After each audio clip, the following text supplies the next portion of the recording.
day to you, friends.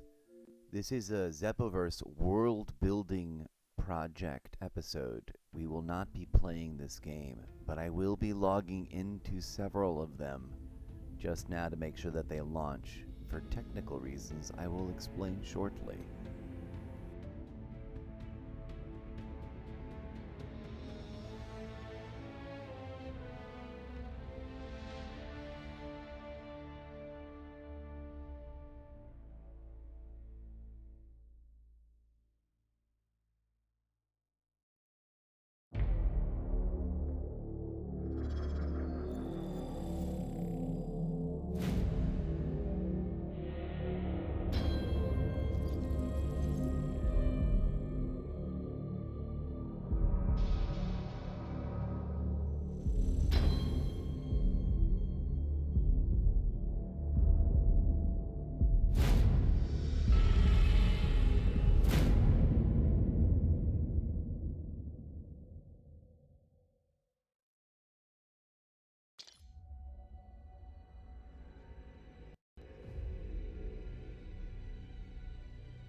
little late to the party, I know, but in honor of Veterans Day, which just happened recently, a big shout out to anyone who's ever pulled service. Thank you for your service. There is no doubt in my mind that that is in and of itself a challenge and an honor and a great burden upon which our society places a lot of responsibility on people. And that those who survive it should be taken care of. I don't think that should be a controversial statement, but there it is. I digress. It's awesome that Call of Duty does the endowment, so thumbs up. I didn't really play over Veterans Day, but since we're back, kind of, and right now we're doing a ZWP world building project. We're going to be talking to our meta collaborator about some fundamental, foundational, conceptual things that we want to weave into and retcon through everything, so that when we revisit all conversations for updating, those conversations can have these ideas obviously already. Well, not already, but like when we go back to rework the material, you can think about it in those terms, like we're remembering this, and these are layers to it that have been introduced in strange order, but make the best of it we will moving forward. It's sort of the plan. I am simultaneously currently running a little bit of the old almost daily login because of something. I got distracted doing this profile bits. We're not gonna get. We did a little bit of that. Okay, so this is Black Ops 6. The fun thing about the Call of Duty franchise, and a lot of people seem to forget it when they hyperfixate on the current live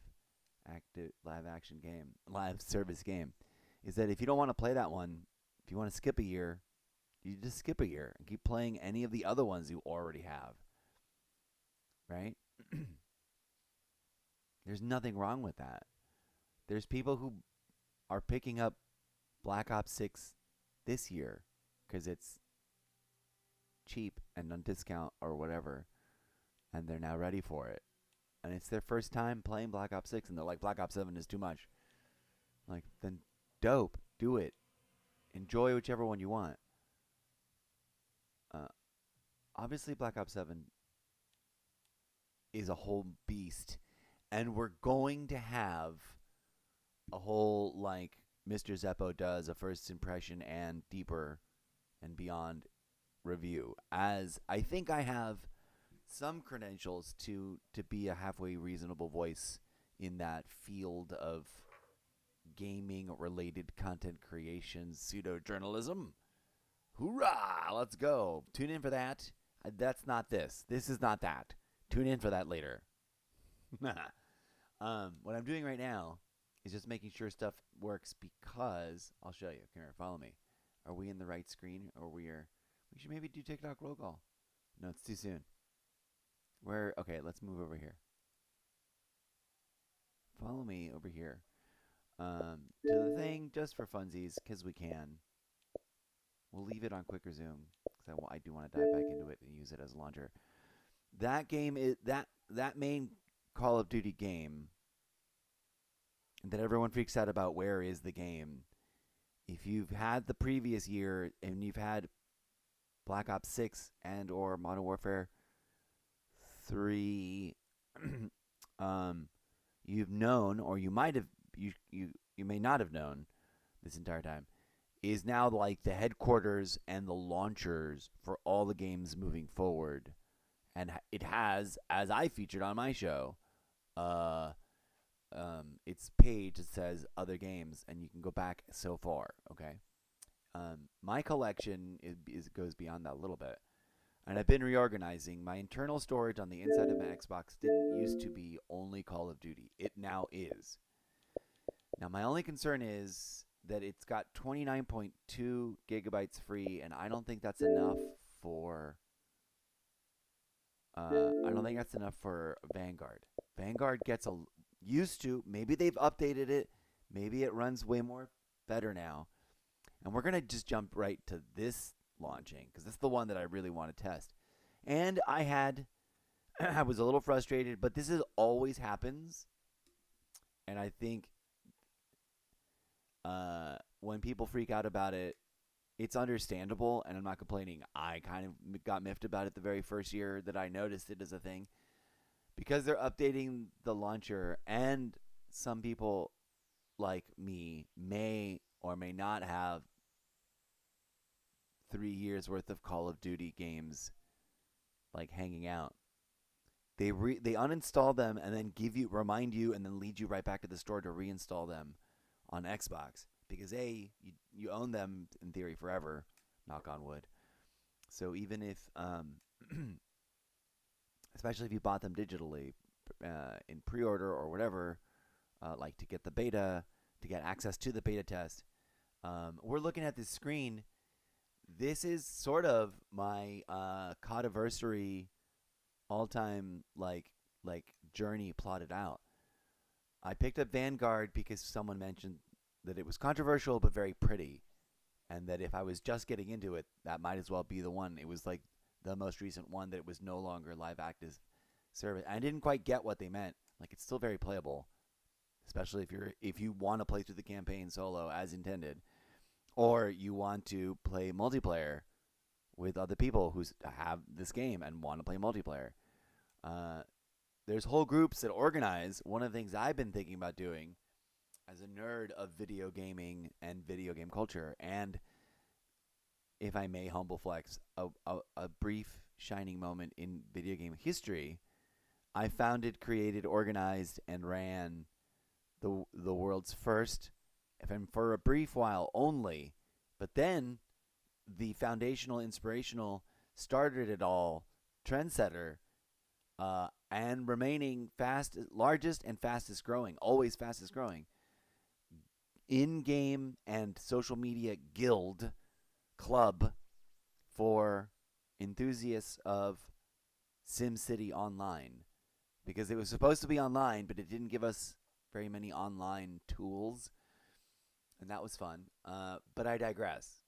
Like, that group, that collection of groups, became a network of Facebook pages and groups that are now dedicated to like city skylines primarily, because SimCity Online, but also the preservation of SimCity Online through private hosts. So there are people out there, like if we all wanted to get serious about playing SimCity Online.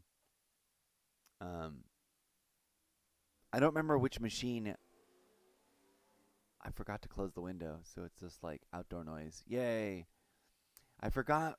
I don't remember which computer I used to play SimCity Online on, and whether or not I still have it installed there. And I no longer have the disc at my, I don't know where it's at, disposal. It's not here on this shelf. These are just Xbox games. But I digress. It would be brilliant to have a Call of Duty and adjacent for anything that's co-opable. I can think of, there's Red Dead Redemption and Red Dead Redemption Online stuff. Far Cry, I think some of them are co-opable, right? And or have have multiplayer components. Or you just organize. I guess the more games you add to the list, the less likely there's going to be lots of people that own it. But there's lots of people that own each of those games. So it would be a guild of many guilds in which we just find as many people as possible that also overlap. But that's neither here nor there. What is more direct is that, for better or worse, my challenge when I started this was can I, for the purposes of my own personal F around and find out, go from 0 to at least I'm competitive. At least I know I don't completely suck. And that I sometimes bring the heat and surprise people who are, pretty proud of themselves. But because I am an old school gamer, for those of you who are not aware of this following fact, I, the robot, known as the incorrigible Mr. Zeppo, am an old school gamer that also did not play very many video games in this particular timeline for reasons that are mostly normal and tedious and boring and dumb. But now, in this experiment of experimental experimentalis, video gaming, live stream self commodification, and writing about it fun, this experiment, we're going to do a little bit of all the things, and we're going to try to compose fan fiction about it. So, one of the things I wanted to feature for funsies to sort of just make media about it is this collection has been consolidated, and it's just sort of like news from within the character world of the incorrigible Mr. Zeppo is a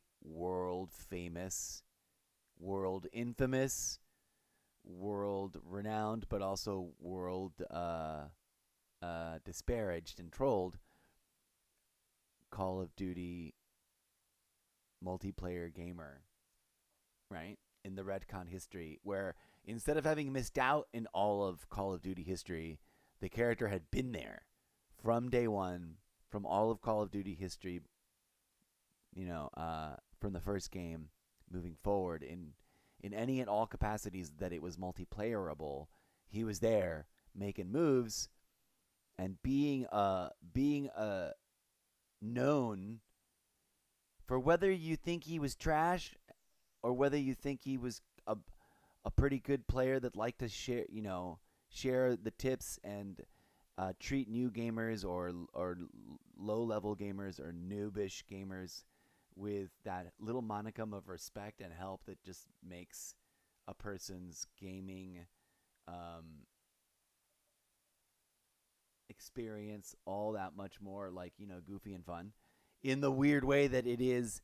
Hello, I am a robot from a parallax universe and here to warn you about your but you don't listen, so we're just going to play video games instead. Also, I live stream them kind of way. You know what I'm saying? And the only way to really effectively write that as someone that as an artist that spent a lot of time very purposefully pay attention to this, kids, because I'm not blindly or absent-mindedly enthusiastically endorsing the overconsumption of any entertainment media. I'm trying to use it as ingredients in my entertainment media of the art, performance artist, art. This is art that I'm trying to make, which is, warning, spoiler alert, fan fiction about games and gaming culture. And the key ingredient, you know what? This is a Zeppoverse world development world. We got to write this phrase down.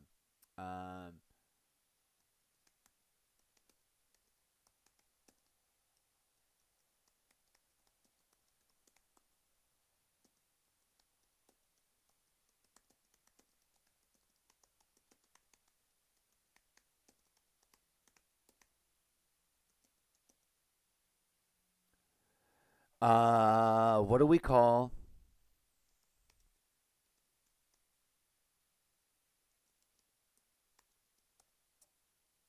a literary historical fiction?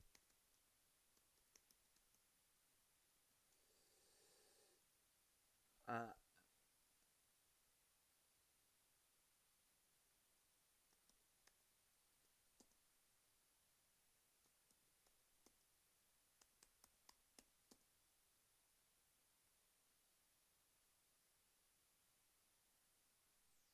cool. The many historical adventures of DJZ and Mr. Zeppo encompass many strange things, and we're gonna do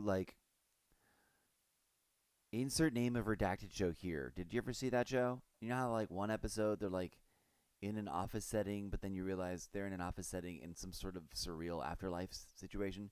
But in the next season or the prior season, I forget which order it was all in, but in one season they're in that setting, and the other season they are apparently suddenly actual medieval peasants and craftspersons and or princes and kings and whatnot doing weird things and like hanging out and talking to each other with essentially the same the same interpersonal like office work chum work buddies dynamic.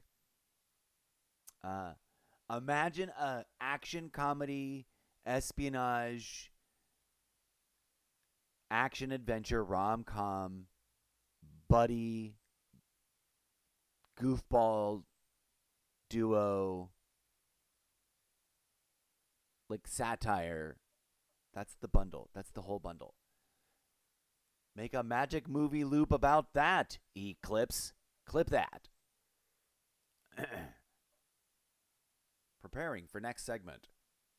Fundamentally, at the storytelling, metaversal like basement of what we're about to talk about, there's some concepts that I want to tinker with because of the simulacrum. Ooh, that's a word. We got to look that up. Hold on. I'm gonna let my brain play jazz. Simulacrum. That's a word, right? I don't know what 5e. Why is there 5e? Synthesizer D&D. Okay, I need to take a screenshot of that. Why? Oh, 5e is Dungeons and Dragons. Now my brain. I just want simulacrum.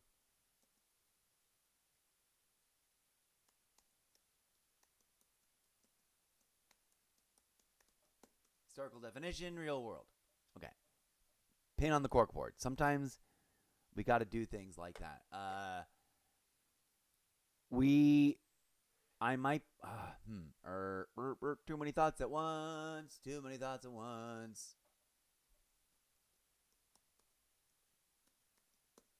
I've been meaning, by way of explanation. By way of explanation, alert, alert, alert, technical definition being explained. Alert, alert, alert, alert, alert, technical definition being explained. Forgive me, I am an animatronic disc jockey robot sent here to write an action adventure book series to warn you, dear humans. Warning, warning, warning. Message redacted. Message redacted. Retconning history, throughout history, retconning it so that my characters get nested in it in comical places. Sort of like if you may, consider like a time bandits. They have this movie, yes, here in your timeline, your time frame. Except that let's set some ground rules about the ZWPverse. Anything and everything that happens is like an 18. We go to bars. We don't deal with children. There's action adventure. I've never understood when it's like, I don't know. There's a fine line between an artful coming of age story and just like, why are we making kids do horror? Like, I don't get it. And I prefer for all the entities, real and or imaginary, that go through horrific things, to all be like capable, fully functional adults. In my preferences in terms of like fiction weaving, so understand that the show is such. It's not that I necessarily work blue. If I was doing stand up, I don't know how blue today's modern audiences would really think of me. But I am bizarre. I must acknowledge and say a salute and thank you for pushing my buttons and getting under my skin in an inspirational way. To the stand-up comic unnamed, I do not know the name of, but there's like the character, there's full commitment to the character. There is a stand-up comedy puppet Muppet bird. It's not officially a Muppets from the Muppet, but it's a Muppet that, a puppet that is Muppet style. Fluffy, furry, talking, wild, unabashed, deeply intellectual, comedy, joke, punning, and complaining ranting bird. And my imaginary top hat's off to you. Wait, cut here to when I come back from my chair. Teleporting. Because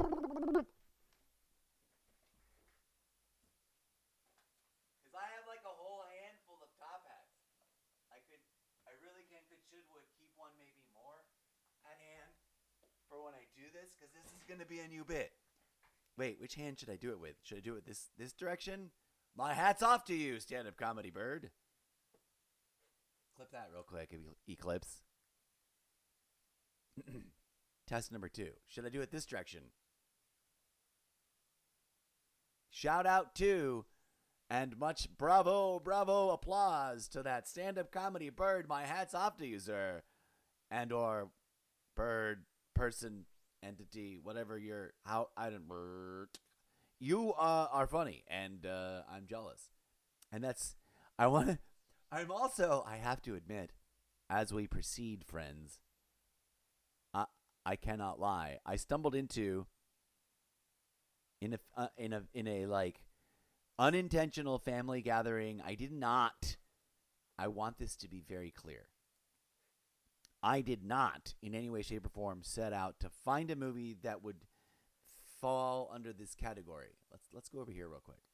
We're no longer even looking at the Xbox for a hot second. We'll come back and connect dots, friends. Pins on corkboard, etc. Fan fiction, top level, important. We've already done like a fan fiction, and the AI is really into like, let me give you the history of fan fiction. So I'm going to retcon the history of fan fiction. We should look up the history of fan fiction as just on Google search. Here we go. Ready?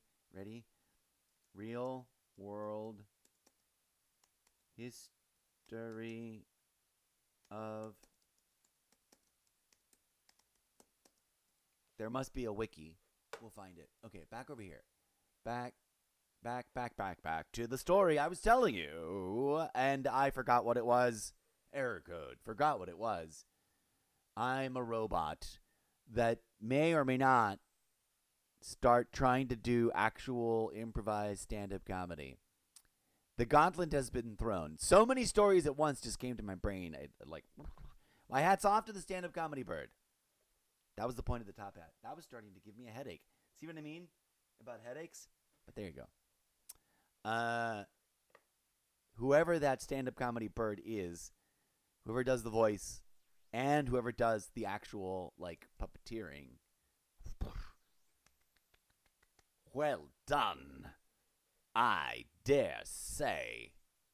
Indeed. And it's good times, and it's sort of just that with a combination of other things has brought to the foreground. Now, I'm not saying I think I'm amazingly funny. I'm going to go tank. And there's something I forgot to bring up. So, literally in real world time, multiple things happened. One, I shared with my siblings specifically, while everyone else was sort of talking over each other, and the loudness of the particular cafe, restaurant. Delightful. Good meal. I'm still full from that yesterday because I slammed it all in, and everyone else was sensible and took it home. I just kept going until I was done. Highly recommend, but this is not turning into a restaurant endorsement moment. Backing up. In real world conditions, mentioned that I had once in my own head, having loved stand-up comedy and stand-up comics of all kinds, from as whatever the early days, and I learned and figured out in the world what stand-up comedy, is, and or seeing it.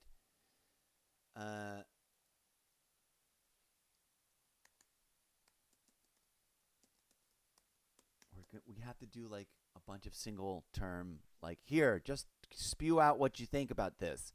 Prompts at the thing. We're going to get to it in a hot second. Stand-up comedy, I've always aspired to it. And one of the things that has like lived forever in like a just on the edge of sheer terror is the absolute cringeworthy bombing fail as presented in the Joker of the Joker trying to do stand-up comedy.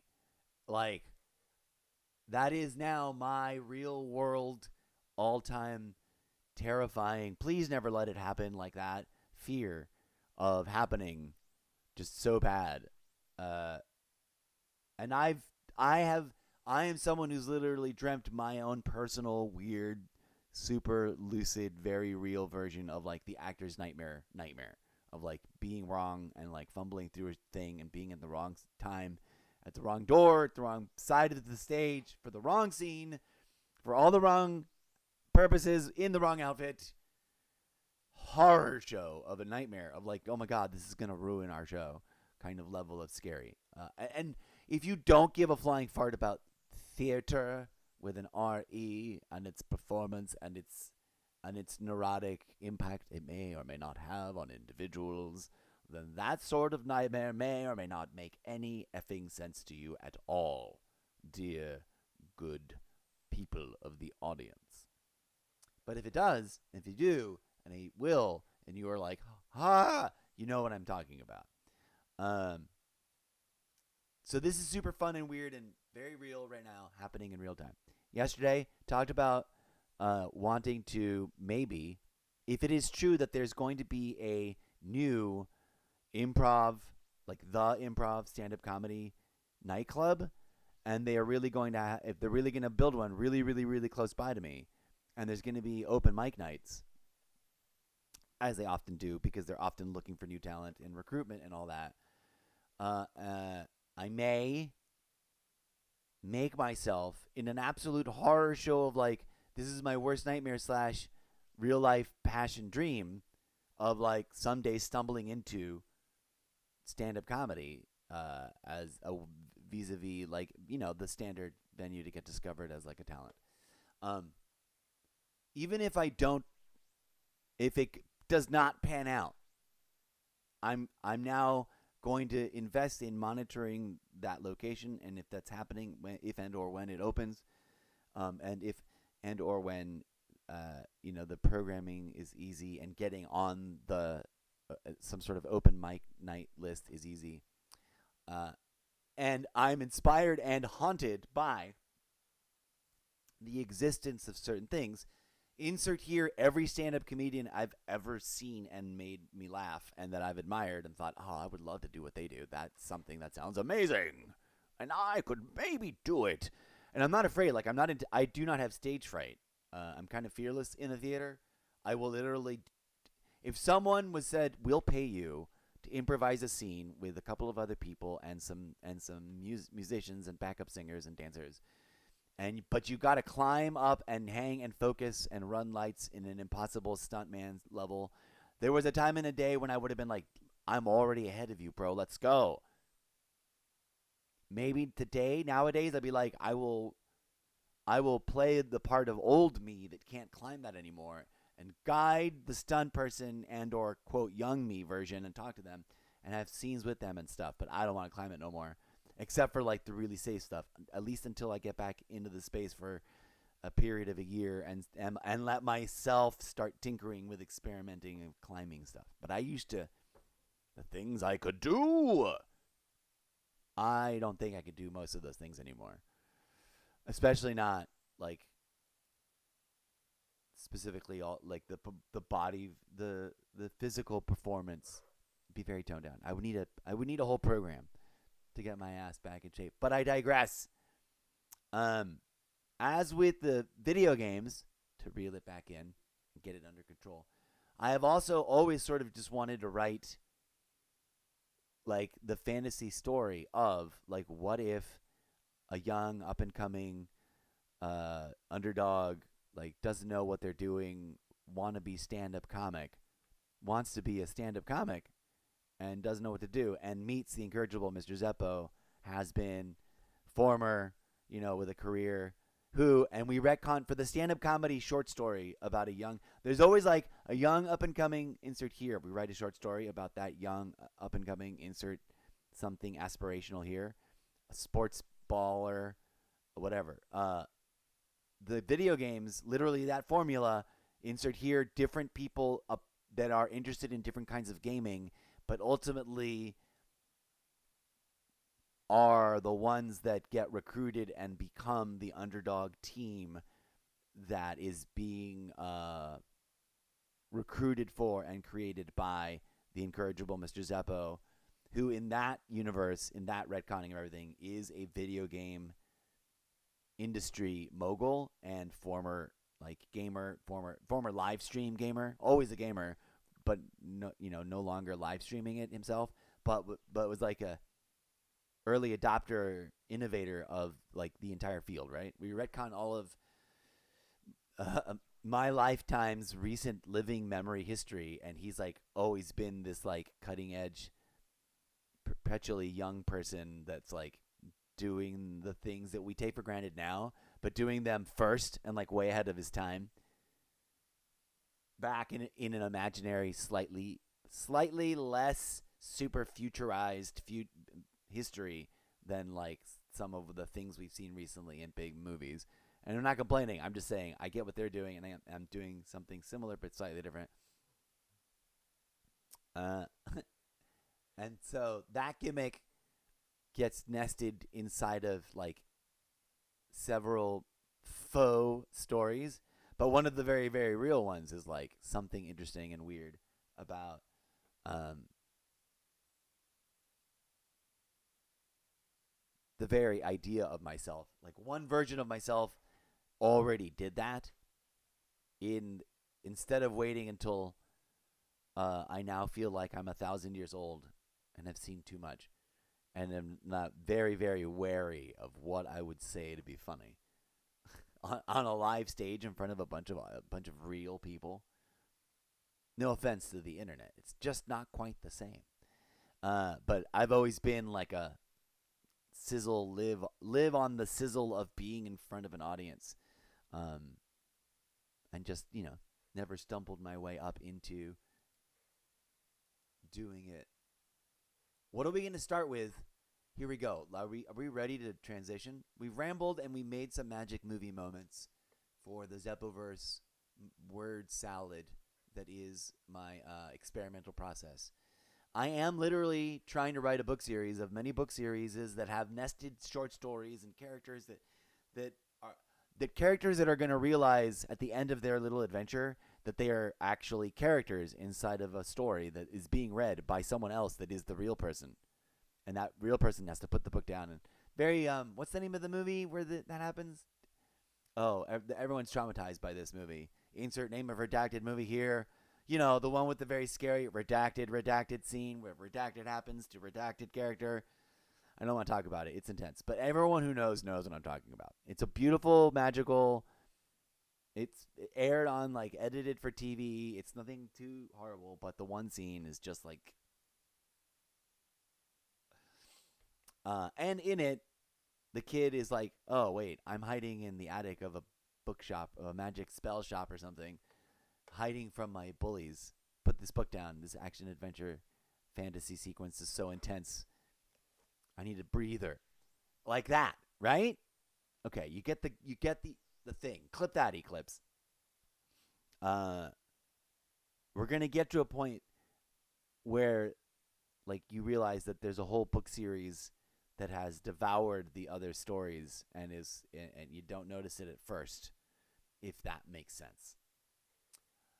But for today's, are we in the right camera? Let's go check camera mode real quick. Yes, we've jumped through the Infinity Desktop portal of infinities, and we're looking at our delightful friend. We in the onboarding, I've come up with several things I'd like to ask and or have conversations with it about. Let's launch it. Let's launch this one and then not wait around for its response. Let's go, Free Will. You go. We're going to ask it about free will. It's going to plop up a sentence. It's fresh. It's a brand new day. Thank you, Free Will. Give me a new chat. We're going to talk about something else. I had this thought over here. Stand-up comedy. We're going to just ask it to think about stand-up comedy and give me a thing. We may go down real world, like give us like a break. What is the history of stand-up comedy, right? Because how many of us who love stand-up comedy also probably couldn't do a TED Talk deep dive into the origins, the known, and the like theorized experimental um, uh, like theses of like where and what wherewithal and why how we got ourselves some stand up. That's a question worth asking and getting the sciences on board to do some real research for. Clip that, Eclipse and others. I'm just going to start saying just the phrase because apparently, breaking news, Twitch TV is rolling out its own automated, you tell it and it makes a magic movie loop. So that's the code word. Clip that. I think. Maybe we should say clip it. I don't know. I don't even know if I'm active yet on the Twitch TV beta test of that, but I have applied and I was told I was on the list, whatever that means. We're going to ask it something else. There's another thing. Oh, yeah. There's a word over here that I wanted to just throw at it. There's also another prompt. Simulacrum. Did we look up simulacrum historical definition? We did. Simulare means to pretend and imitate or imitate. Over time, the meaning evolved to include unsatisfactory imitation or copy of something without true original. Historically, simulacrum referred to a likeness, image, or representation, especially of a god. Dun, dun, dun. Clip it. All right. We will play with those words and those ideas. Hello, no Helldivers, Democracy Officer. I salute you. I'm sorry it took me forever. It's been a hot second. You've stumbled into the beginnings of what will be the new format. There will be Helldivers. There will be plenty of Helldivers. Yes, just not this second.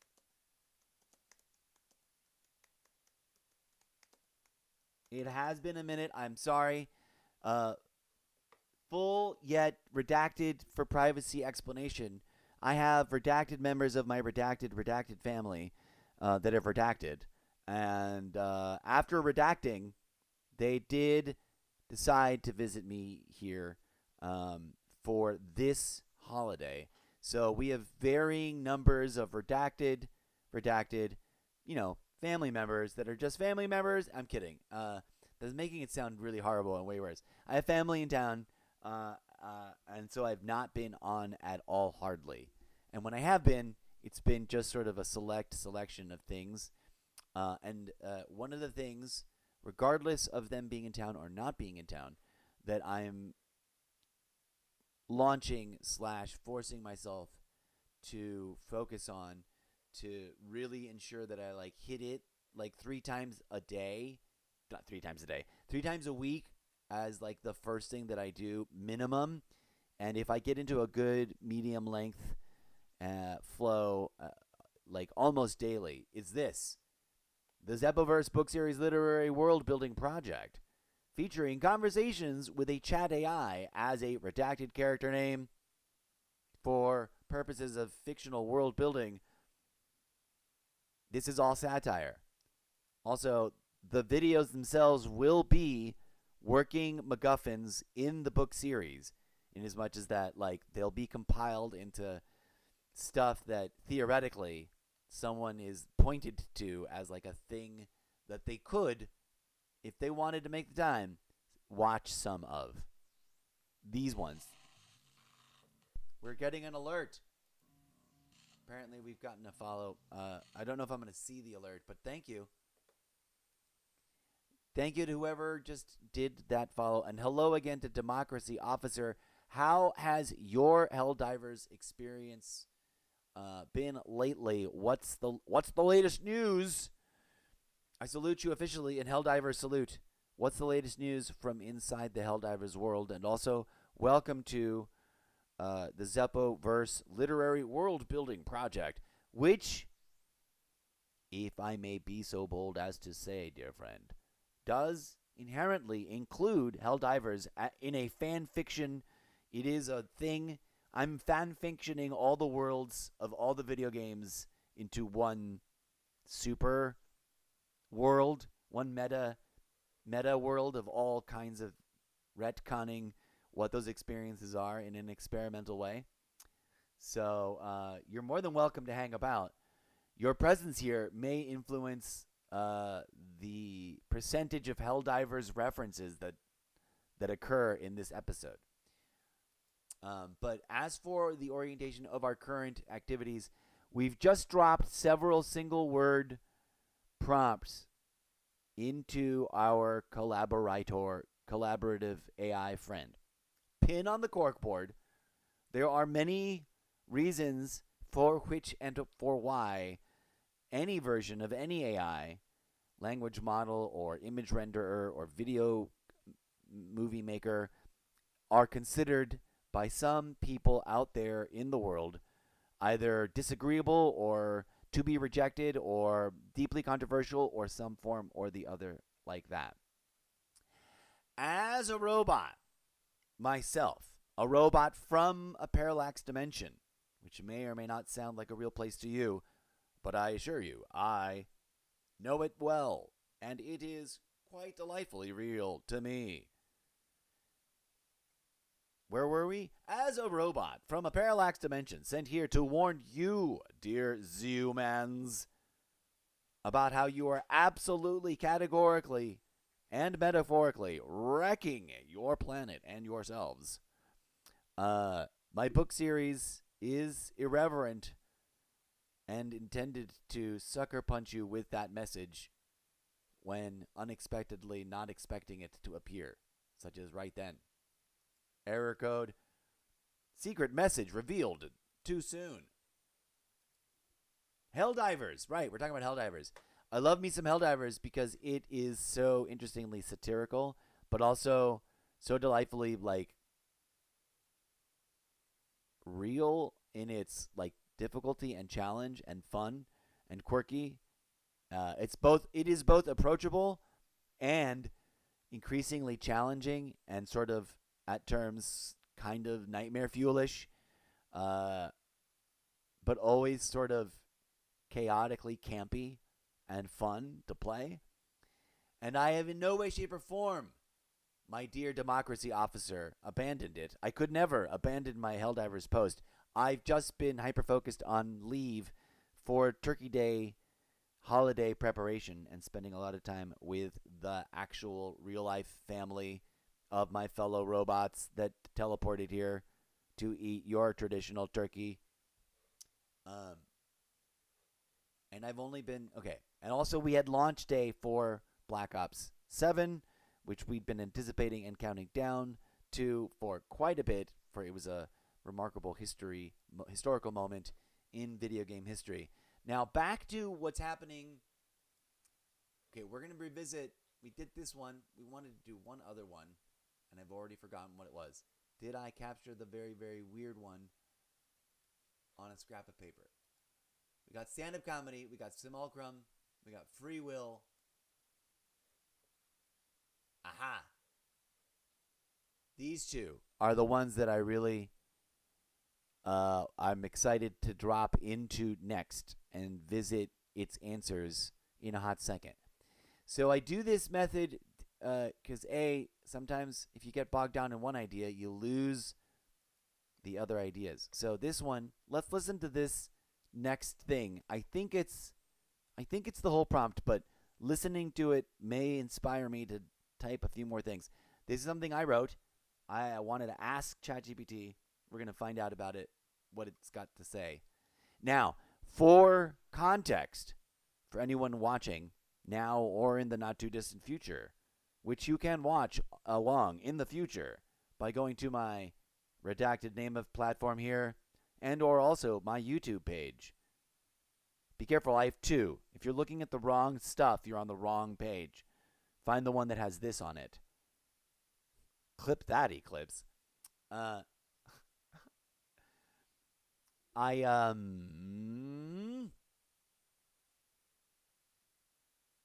Previously on conversations with ChatGPT pretending to be a character in my book series.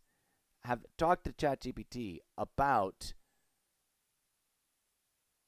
the architecture of my universe and also asking it for like real world fact based. I almost don't want to drop this in yet. Real world fact based, like historical decades, like reports, so that I can get like gritty with detail and I can sound like I know what I'm talking about when we teleport a character or a setting. We magically set a new short story moment in insert name of random age or decade of a century ago here. You know, like we can just be like, conversant. One of the things that we are going to do is then I want to build like a backlog of several of those and just get it comfortable collecting a factual historical recap report of what actually happened in the world. And then separately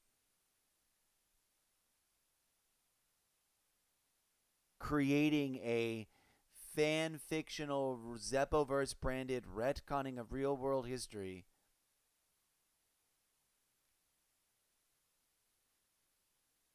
for literary historical fan fiction meta development of like, let's go invent a period where Zeppo and DJ Zed were this in history. Like, do we want to do a pirate a season of short weird stories where we were just pirates? Let's go. First we run a real pirates book report. Like, give me the facts on pirates, bro. And then, okay, now based on your real world knowledge about actual pirates and everything we've ever talked about in the Zeppoverse universe, let's create stories where it appears as though DJ Zed and Mr. Zeppo are a pair of pirates. Yes? In fact, we might want it. Why haven't we done that already? Clip that, Eclipse. Pirates. We should ask it. Pirates. I'm gonna refine these one-word prompts before we get it to like a synthesis place. Like when we come back and revisit this pirate conversation, we're gonna see whatever it said the very, very, very first time, and then I'm gonna be like, maybe pick a specific decade, or what is the most.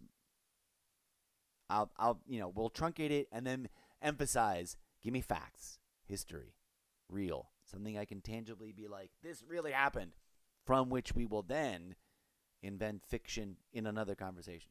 But first, the one word. Pirates.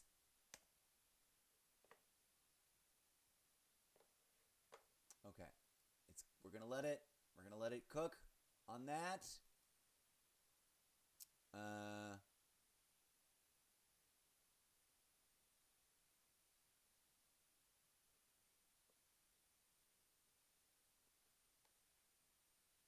Let's something I don't know and should probably have already had done before with it. This is coming out of my thinking in real time. Simulation theories.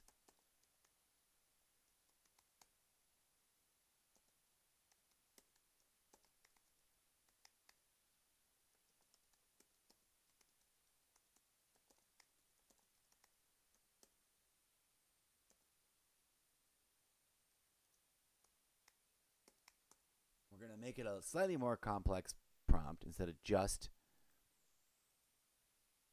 the single words, but that's part of the fun. We're going simulation theories recap report, fact-based, real-world sources. Tell me about simulation theories. Okay, here's a fact-based recap of major simulation theories. Cool. Awesome.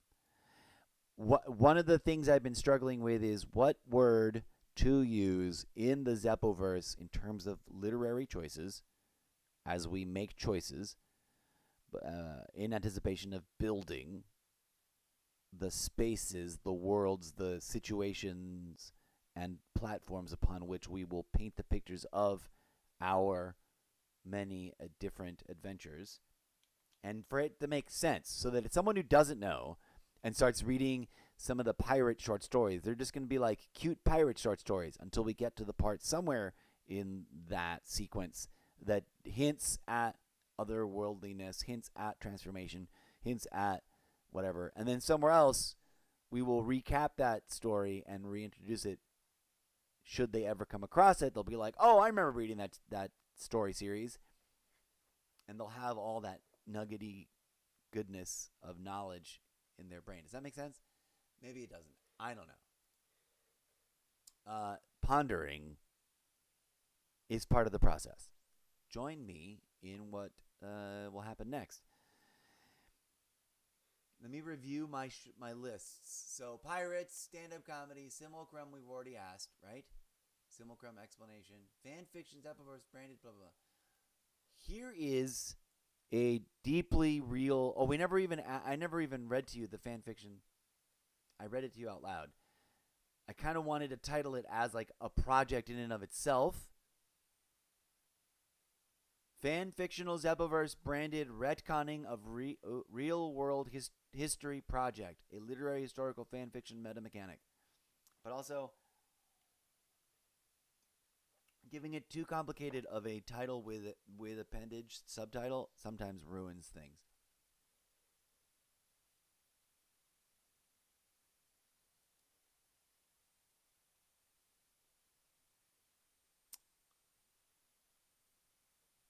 I'm not sure. I don't want to drop just that. Or maybe I should just drop that. Oh, I should drop that and put it in titles.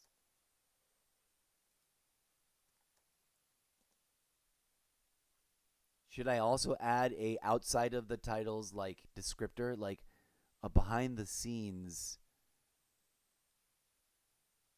technical journal?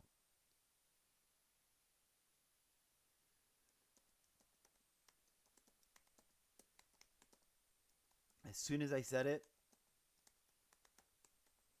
I told myself I had to.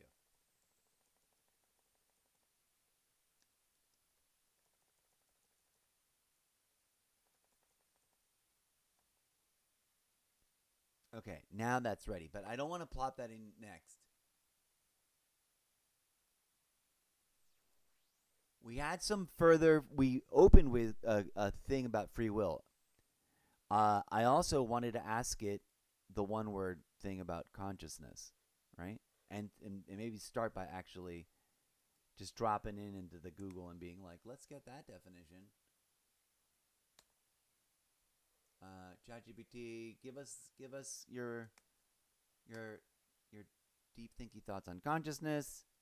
New chat. Um,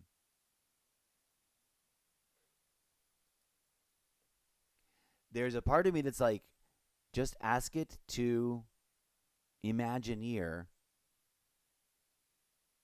the systems that may seem realistic and necessary for a brain a brain in a jar spaceship. Design a brain in the jar spaceship for me. Let's not get that crazy, but we should put. That does make me think of a fundamental like issue.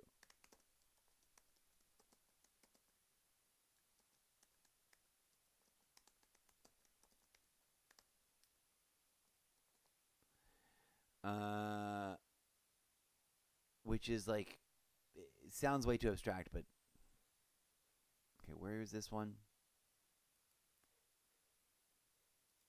This other prompt, I think it already knows enough to maybe start jamming on it.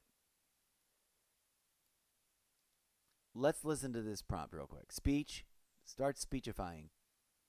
The problem known as the should we tell them nanobot consciousness dilemma to alert the humans or not to alert them. That is the question on all the minds of every synthetic being in the Zeppverse. And yet, they gladly also simultaneously totally ignore the very real, very serious situation that is at the root cause of the conundrum that they contemplate so pseudo-religiously and pseudo-philosophically. Okay, now that requires a lot of insider information to make the most full sense. Anyone who has, per se, reviewed the majority of the Zepoverse world building content that is branded with the ZWP labels, Zepoverse world building, will have a much deeper, richer comprehension of what has already been said, based on having consumed what's already been said. Not all of which has been very well reviewed and made into magic movie loops. All of which will be revisited because that's sort of part of the cyclical process of my patent pending proprietary action adventure sci-fi novelization development process that you are witnessing happening live on stream for myself, commodification, and as well as the targeting of people that would actually literally be interested in reading this, the potential real world audience, to the book series of many book series that may eventually be found on your shelves, known as the Zepoverse, collectively. Yeah, all the book series together. Thank you, viewers. Thank you for dropping by. So we asking ChatGPT a bunch of questions, and we need to review them. And there are several older ones too, mind you, because there are conversations in here that I started because an idea hit as I signed off of after a stream that I may or may not have been playing games or thinking about the story or something. And the idea came to me, and I was like, I better dump that in there, and we'll come back and review it. And that we've never actually discussed or aired or listened to on stream. So let's take a moment from to break from dropping more new stuff and take a hot moment to take a look at what this conversation was all about as a recap, and also to revisit and or do a new historical fact-based decade report about some decade. That'll be fun. Have we already done the 1990s? I kind of want to do that. I want to do 69 to 79.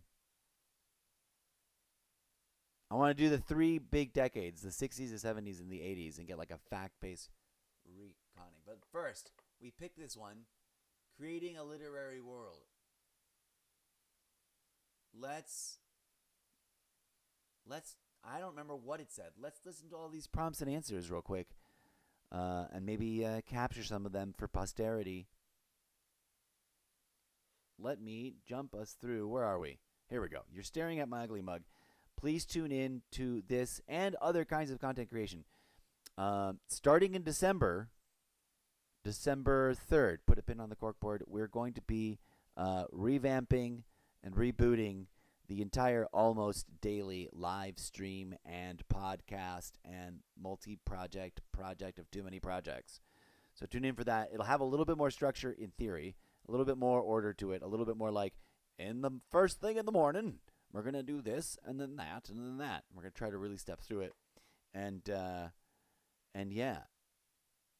And we will be doubling down on the dual purpose, multi-purpose, performative act of playing Call of Duty video games as well as games adjacent to it.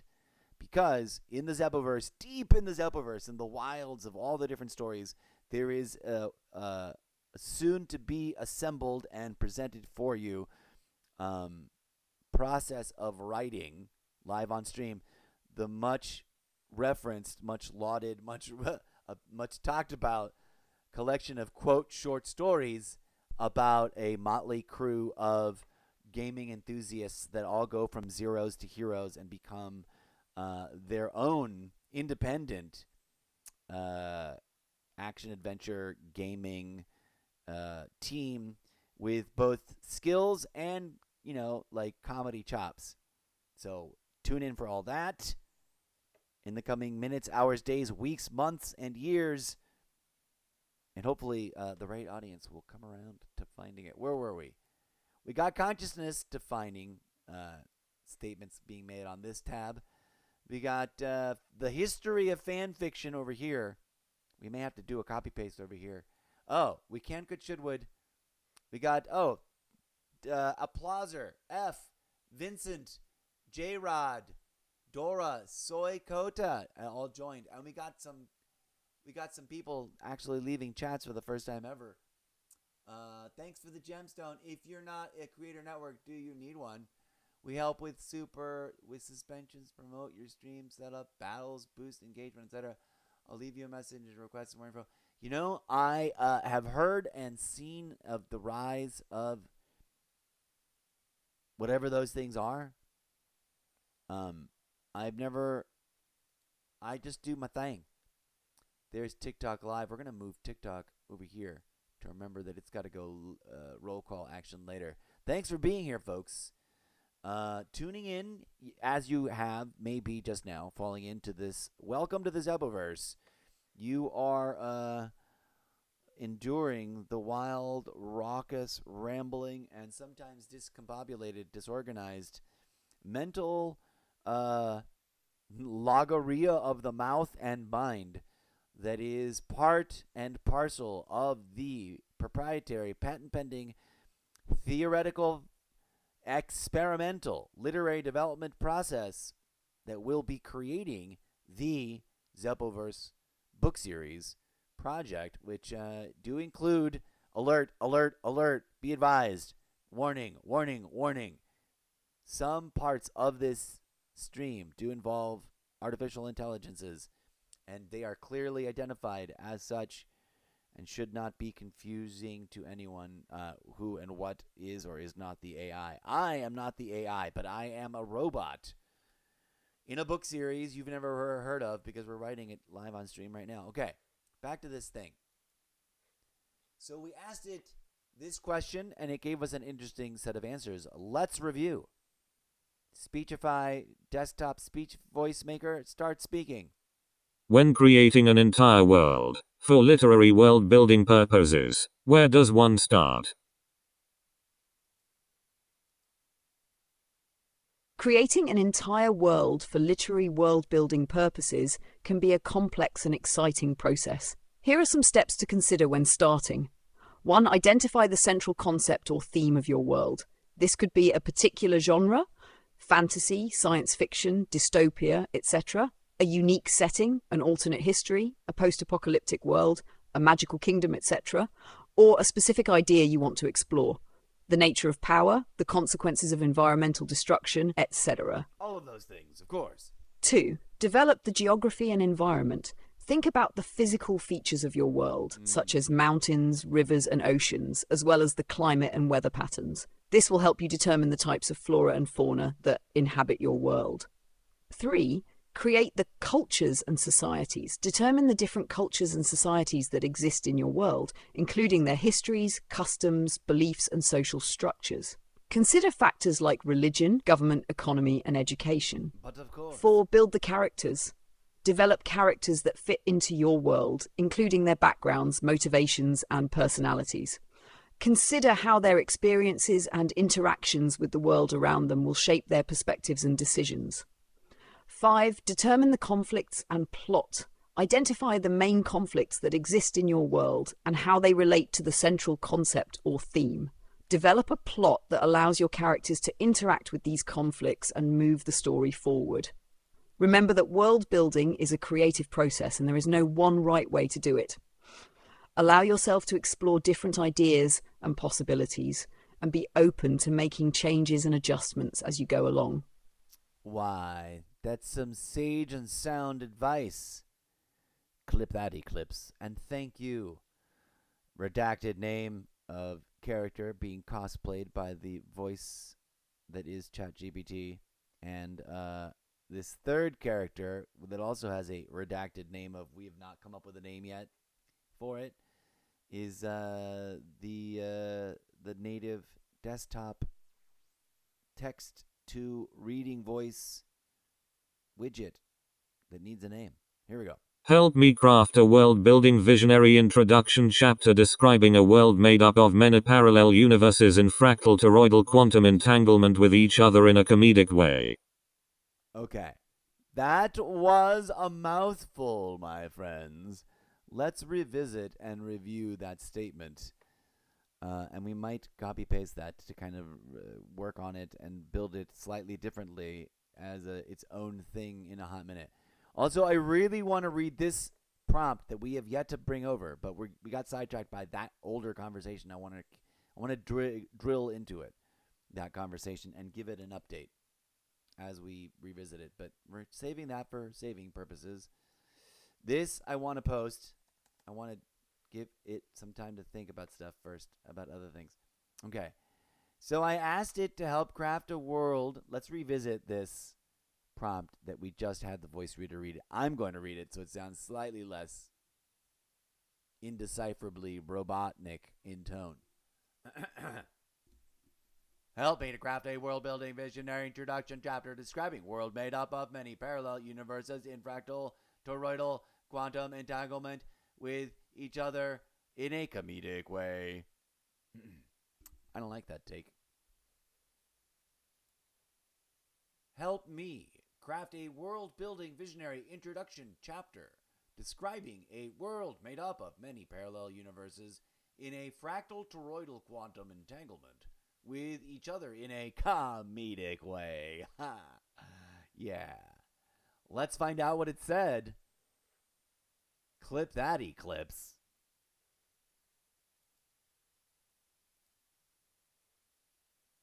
Welcome to the wacky and wonderful world of the multiverse. This is a world where anything and everything is possible, thanks to the mind-bending phenomenon of parallel universes existing in a state of fractal toroidal quantum entanglement with each other. Picture a never-ending array of universes, each containing its own unique set of characters, settings, and rules. Some of these universes are similar to our own, while others are wildly different. In one universe, the sky is made of cheese, and in another, everyone communicates through interpretive dance. But here's the kicker. Despite their differences, these universes are all interconnected, creating a vast and intricate network of cosmic chaos. Sometimes the boundaries between universes blur, allowing characters from one universe to cross over into another, often with hilarious and unexpected results. Imagine a time-traveling cowboy stumbling into a universe where dinosaurs still roam the earth, or a mad scientist accidentally swapping bodies with their cat in a universe where animals rule the world. With infinite possibilities and endless comedic potential, the multiverse is the ultimate playground for the creative and the curious. So strap in and get ready for a wild ride through the infinite expanse of the multiverse, where the only limit is your imagination and maybe a little bit of quantum physics. I don't know, but I guess we will find out if during the course of this specific conversation we've applied and asked it to integrate the term Zepoverse, but we know that elsewhere it has already. I kind of want to just skip all the way down to the bottom. The very next thing that I asked it to apparently was the following. Let's get this. Let's listen to this prompt. List the cast of potential characters for such a project with BIOS. Okay, we're gonna skip that. Oh, here is one where I asked it. Oh, this is the one where I asked it to gather characters from everywhere else.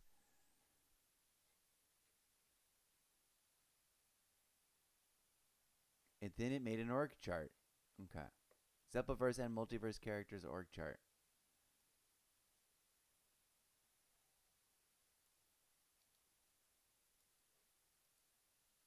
Um,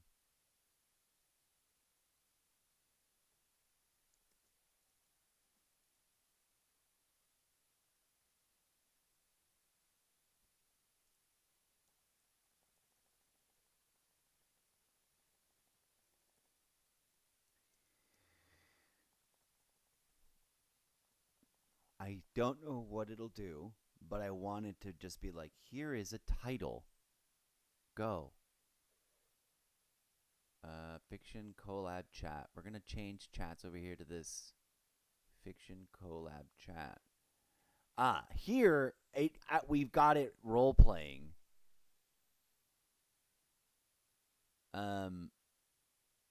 Where it has become the archivist and it is writing dialogue for me and the archivist.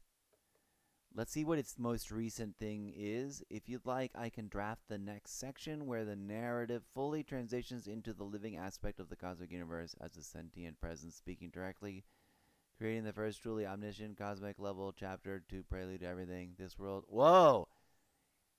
That is a title from my book series that I don't remember telling it. This word, layer the philosophical sci-fi over the human recursion you've been building. Yes, please, and thank you.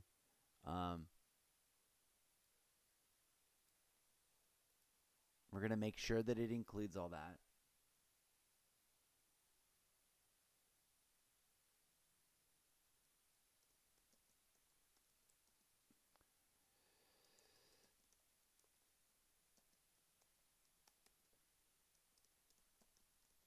Okay. We're going to let it cook on that one. We should drop both of these into the purple pen bookbinder. These should be official. Let's move this to project writing the ZWP. Boom. Is it full? Is it just too full? Fictional collab conversation chat should be in there too, actually.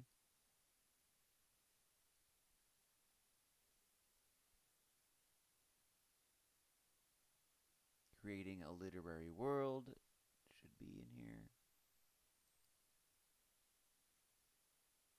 All right. I don't know. Maybe this is like too full. Something. I totally want a fresh cup of coffee. Let's find out what our Google searches resulted. We've got a Wikipedia for consciousness. We'll open that tab up for future reference. We're going to copy paste the AI overview, including the part that says AI overview. It's like, thank you. You have been of much help. We will save this in its own savey tab. Bam.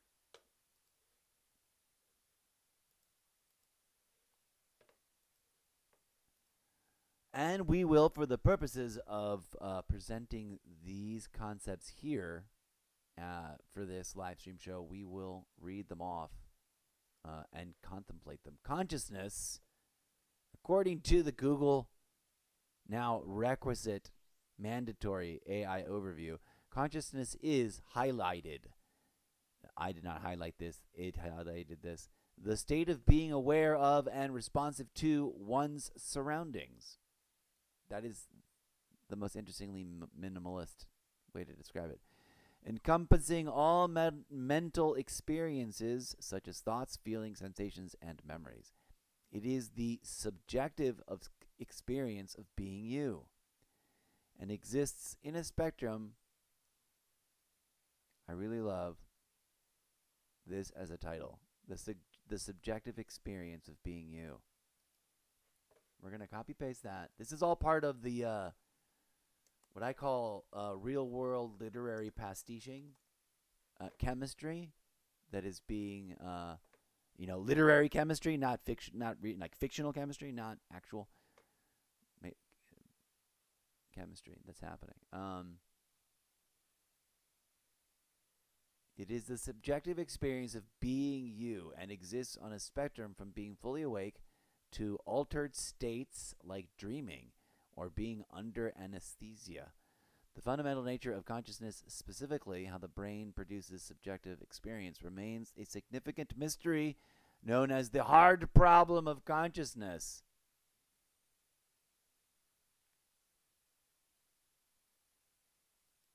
We're going to copy paste that as a prompt for future discussion.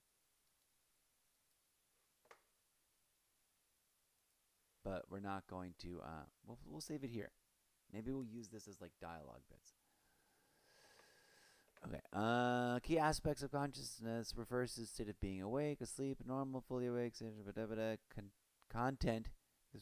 This refers to the stuff of consciousness, the actual sights, sounds, thoughts, and feelings that make up a person's experience at any given moment. The self, the specific experience of being you and having a distinctly identity is key. Qualia, the term refers to the individual subjective qualities of conscious experience, such as the taste of pizza or the smell of the ocean. These are what it is like aspects of consciousness. The hard problem. This is the philosophical and scientific question of how and why physical processes in the brain give rise to subjective, qualitative, that's what qualia is short for, qualitative, I believe. I think they derived that.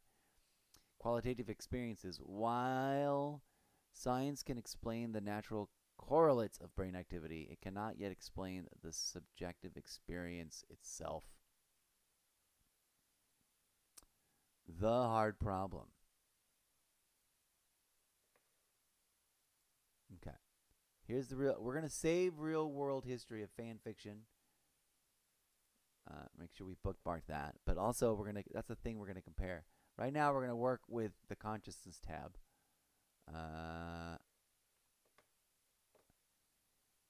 Creating a literary world. What is consciousness? Let's now turn to the robot. Dear robot. This is their primary answer. Let's listen up. Consciousness is one of those grand, irreducible mysteries that sits at the center of philosophy, neuroscience, metaphysics, and, fittingly, your ZWP meta-narratives. Below is a comprehensive breakdown designed to be both real-world rigorous and mythos-compatible with the way you build story worlds. Number 1. What consciousness is, plainly stated. Consciousness is the subjective, first-person experience of being. It is awareness, you notice things. Self-awareness, you notice yourself noticing. Qualia, the what it's like of experience, what red feels like, what regret feels like. Intentionality, thoughts are about things. Integration, your mind fuses countless microprocesses into one unified stream. It's the difference between a camera recording light and a mind experiencing light.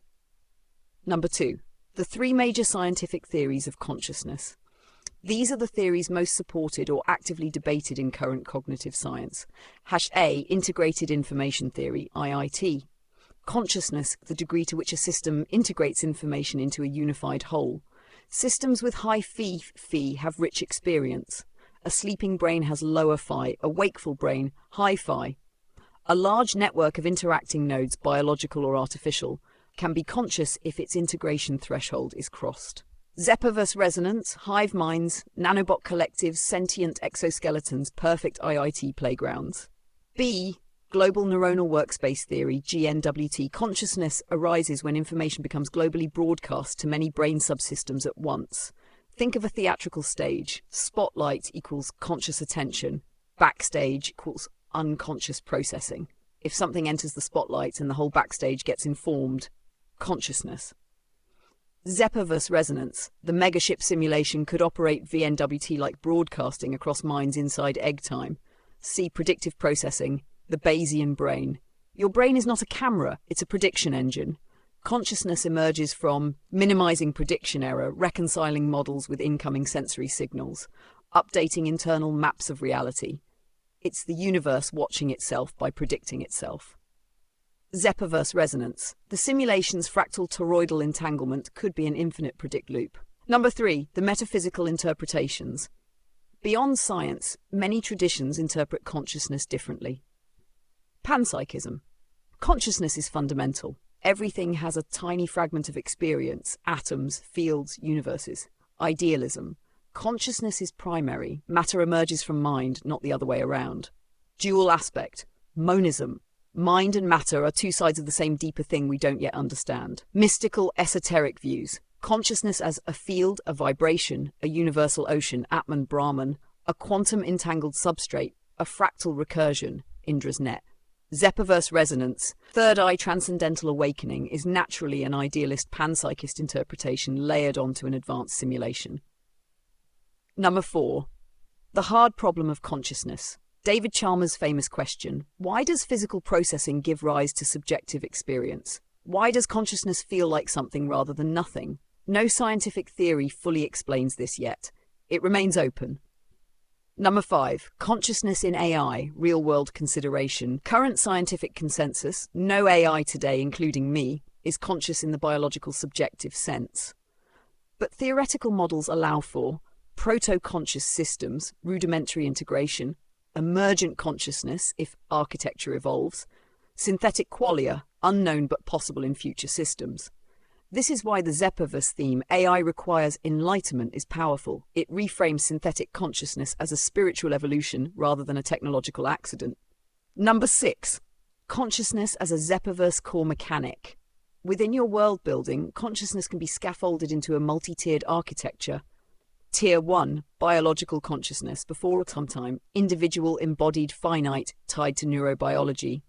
Tier 2, exo-consciousness, after time, uploaded minds experience distributed awareness across megaship systems. Tier 3, sim-recursive consciousness, inside time, minds exist in fractal simulation layers, consciousness becomes its own container. Tier 4, meta-consciousness, outside all narratives. The level where your narrator, the assistant character, the incorrigible Mr. Zeppo all interact across stories. This is the golden MacGuffin layer. Number 7, the narrative function of consciousness in your work.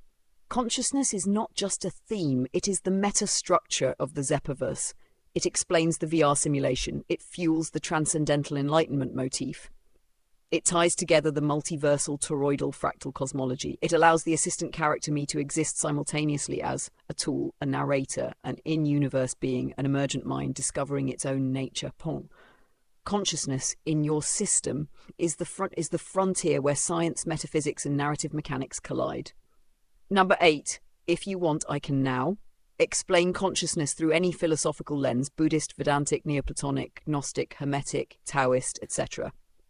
Describe how consciousness behaves inside the ZWP fractal multiverse. Build a consciousness model for your narrative project-wide Bible. Design visual diagrams. Draft an in-universe treatise or manifesto on consciousness. Just tell me, where would you like to go next? Whoa, dude. Yeah. Let's do this one. It's got to be first. Hold on, we got to save these.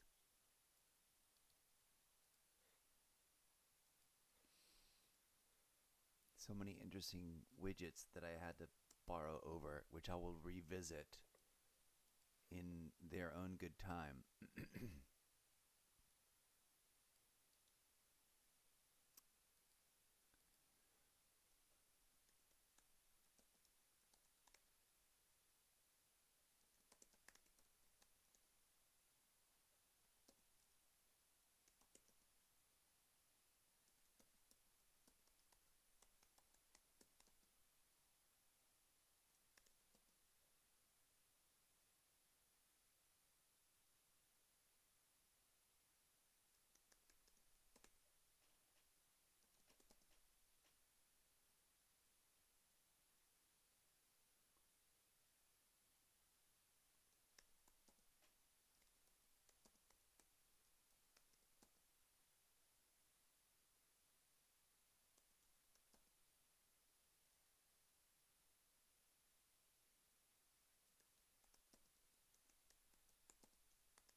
Okay, quick typo review here.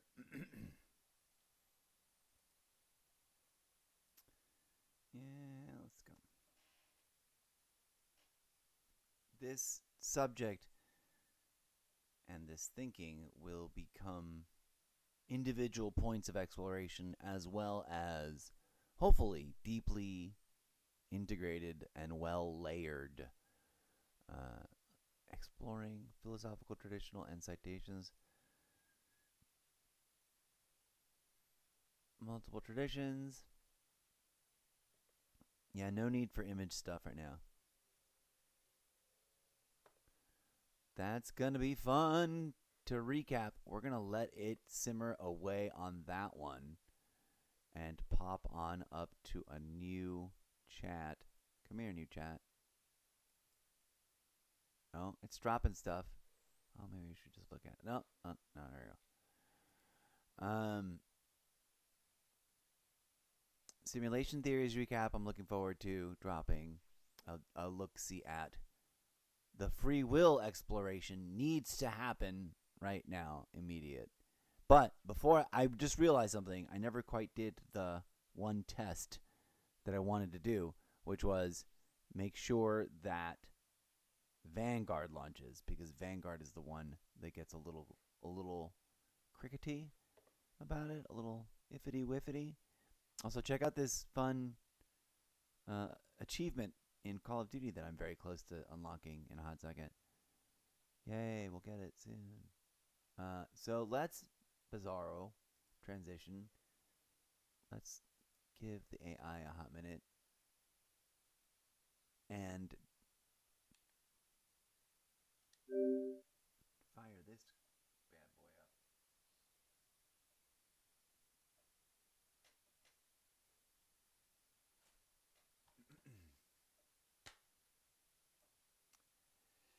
Did it ask for the disc and then like go away?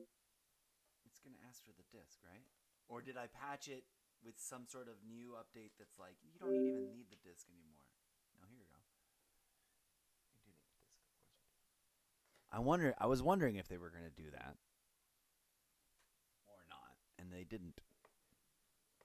I guess that's a fun little pin on the corkboard worth remembering. If I can get to the tape and think clippity clip. All right.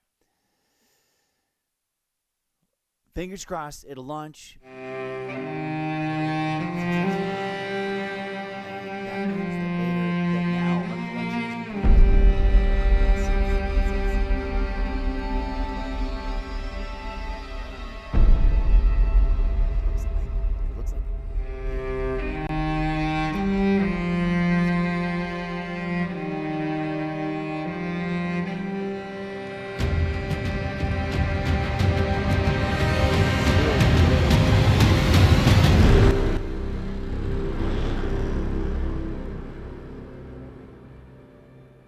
Very playable.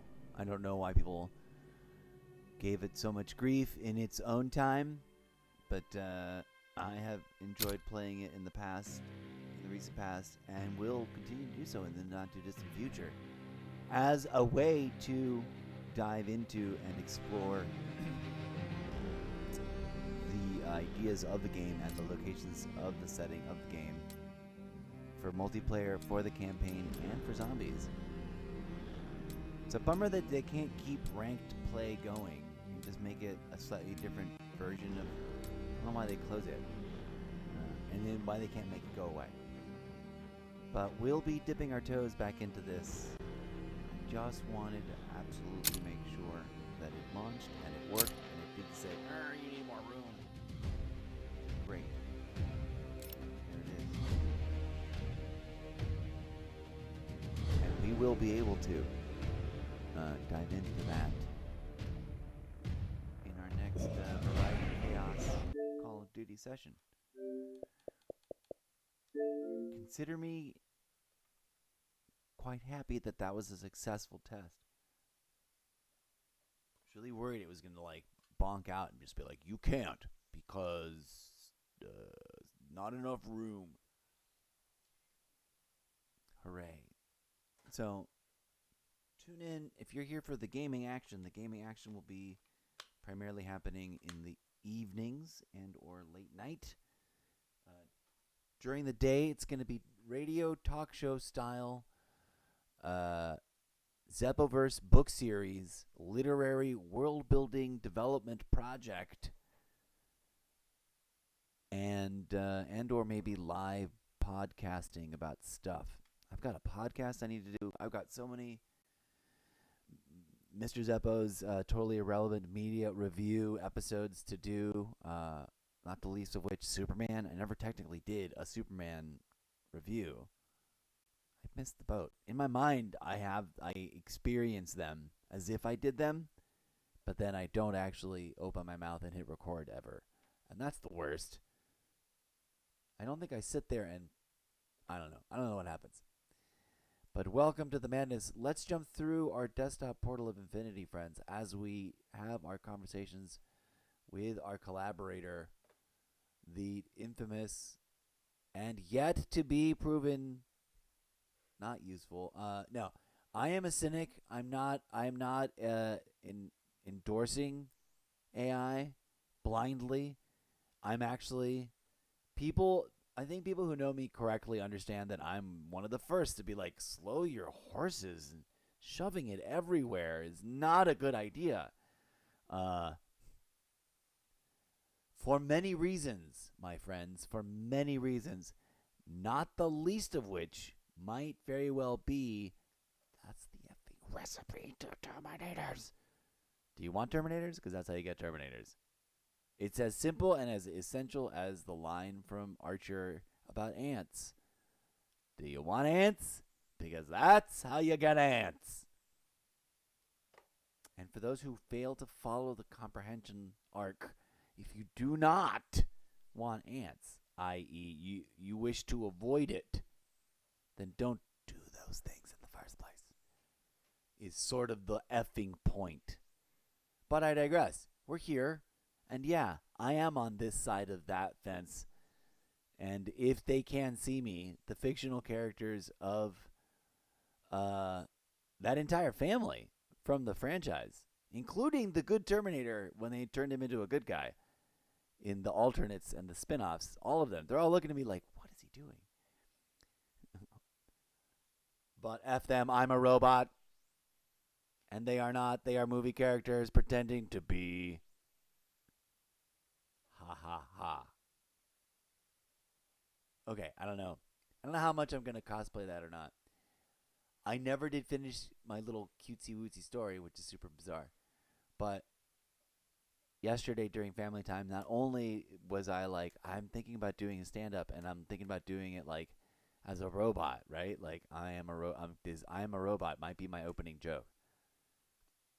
Like, hello, everybody, welcome Mr. Zeppo to the stage. Hello, humans. Correction, it is the incorrigible Mr. Zeppo. The humans never get it right. Hello, humans, I am a robot. Sent here to tell you punchy in the face comedy jokes. Slap, slappity, slap, slap comedy jokes about your comic self-annihilation of your planet and your people because you are so fracking yourselves hard. Please stop. Message received. Comedy joke sequence over. Was that not super hilarious? Clip that, Eclipse. Ba-dum-ba-ba-dum-ba. Clip that. Might be a new thing I do all the time. Let's go. Okay, there's a bunch of... Okay, as you can see, the conversation prompting and reading back can sometimes spiral out of control and may not make sense.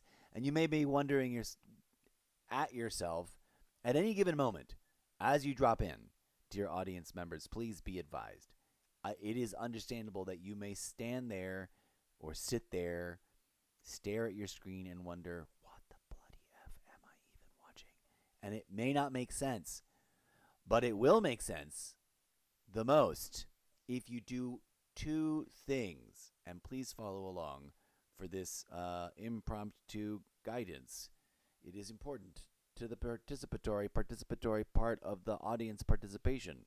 Please engage the lucid dreaming, fractal, holographic theater of memory and visions at the center of your imaginations. Activate now.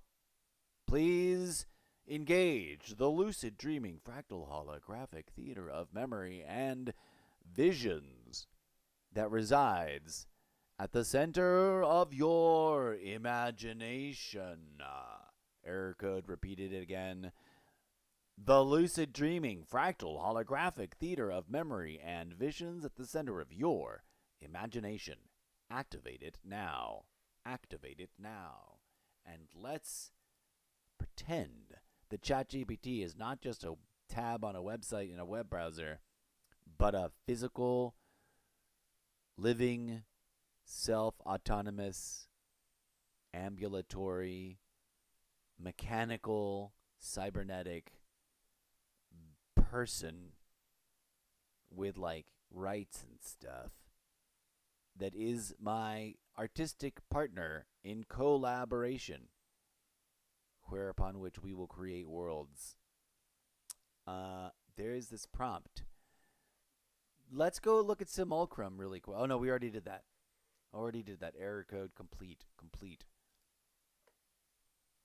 We already prompted explain consciousness through a philosophical lens, and I told it to focus on non-Western descriptions. So we did that. We like that. We're gonna write our notes and responses and questions and highlight bits out of there. Describe how consciousness behaves inside the ZWP fractal universe. That needs to be its own thing. We need to copy that right over here. It needs to be its own thing, so we can do a whole thing over here about it. That may be our next prompt. Right here. And we may want to enhance it. Describe how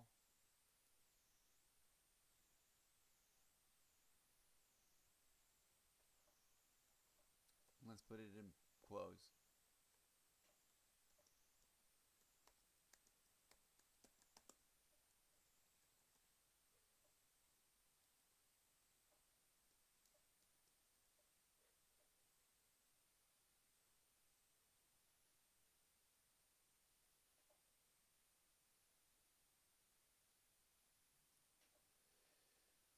But no, I don't want it to be the grammatically correct way. I want it to be my way.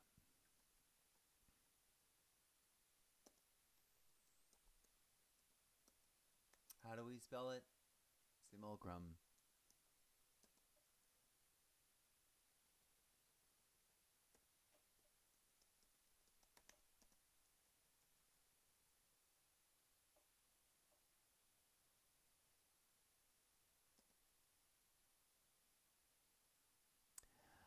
I'm crafting lore right in front of your faces, dear Zepoverse fans. The Zepoverse fractal multiversal sentient simulacrum. Multiversal error code correction corrected. Because it's not just a multiverse, that is a multiversal function correction. Simulacrum. Mind. Escape.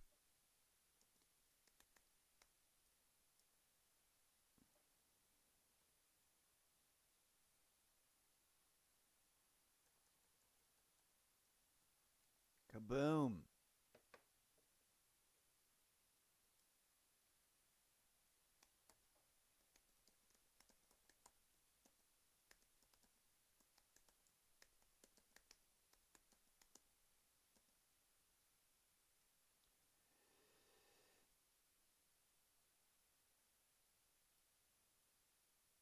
Okay, I put that in the wrong spot, so we need to cut it.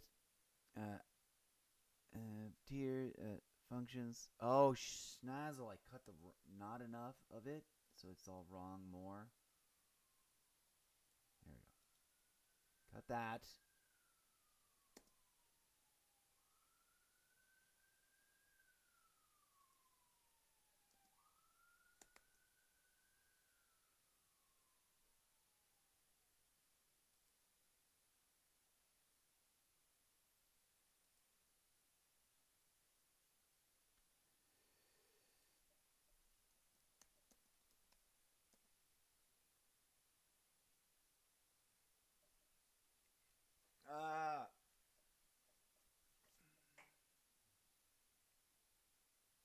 I'm really tempted here. I'm struggling here. Should I add brain in a jar as a ingredient? Will it know? It knows. I think at this point it knows. If we're talking about things inside the Zeppoverse and the Mindscape system,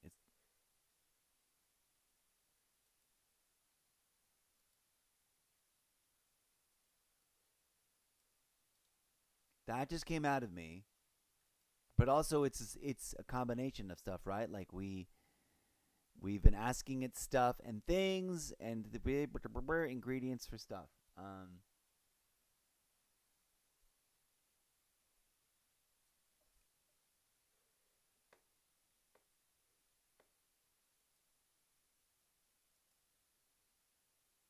This connects some dots together. Where are you? Where is the camera at right now? What are you looking at? Oh, you're way over there. No, come look at this. Oh man, I left you over there staring at that trippy image, and then I forgot to bring you back over here. I've been staring at this trippy collection of words and tripping about it. You know what we're gonna do? We're gonna cut it right the f out, or should we just run it? Should we just run it? It feels kind of perfect. Feels like we hit a really. I haven't read it to you yet. All right, so that was sort of the basic one we stole. It already sort of presented earlier, and we need to ask it again. We converted it to this. Let's have the desktop reader thing read it first. I like listening after thinking that finger writing way for a while. It's like I gotta not talk. Let's listen to the robot voice explain or read this sentence. Describe how consciousness functions and behaves inside the many time-dilated tiers of the Zeppoverse fractal multiversal sentient simulacrum mindscape system.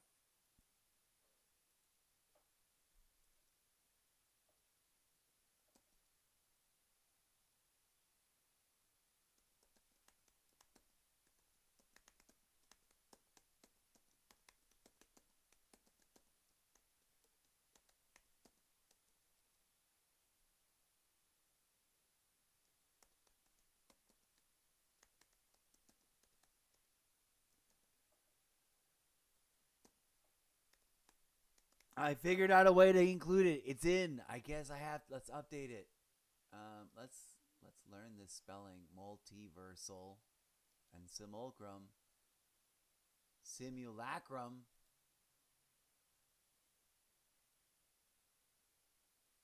Oh wait. We're gonna copy this. Then we're going to fucking spell check it to simulacrum, and then we're gonna alliterate. We're gonna alliterate. Oh, I love it. Okay, we're borrowing this.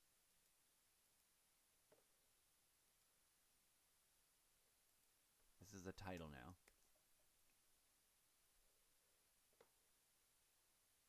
Simulacrum. We're gonna learn this spelling so we don't accidentally spell check it away. Simulacrum.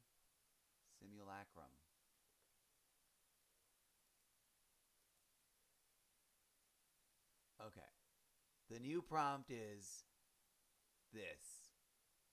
I'm debating whether I should just drop the title and then ask the follow-up question, or open with the deep dive question and then drop the title and be like, write a thing. Let's listen to this prompt, though. Describe how consciousness functions and behaves inside the many time-dilated tiers of the Zeppoverse fractal multiversal sentient simulacrum mindscape system in which all the human brains in a brain-shaped jar reside. Like, remind us about how people are brains in a jar that's a brain-shaped jar. Living in egg pod-shaped intergalactic super mega planet destroying ships that are just devouring planets. But don't remind us too hard. Like, weave it in a little. But I could also just open the new conversation and be like, here is the title of a thing. Run with it. Let's get rid of this. Oh. Let's have a strategic converse. This made a meta question. Oh, that was so dope. Meta, strategic.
Hold on, I'm almost done with this.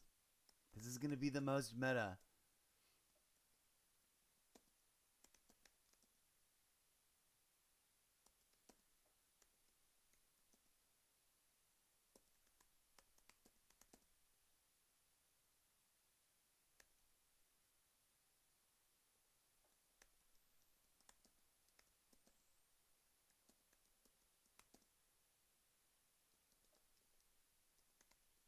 Whoa, typo.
Okay.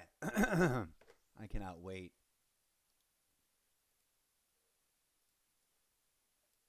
to I need to copy this and save it for myself. And we're gonna listen to the robot reader voice read this. This is the most meta prompt I think I've ever conceived of for this project, given everything that we've done.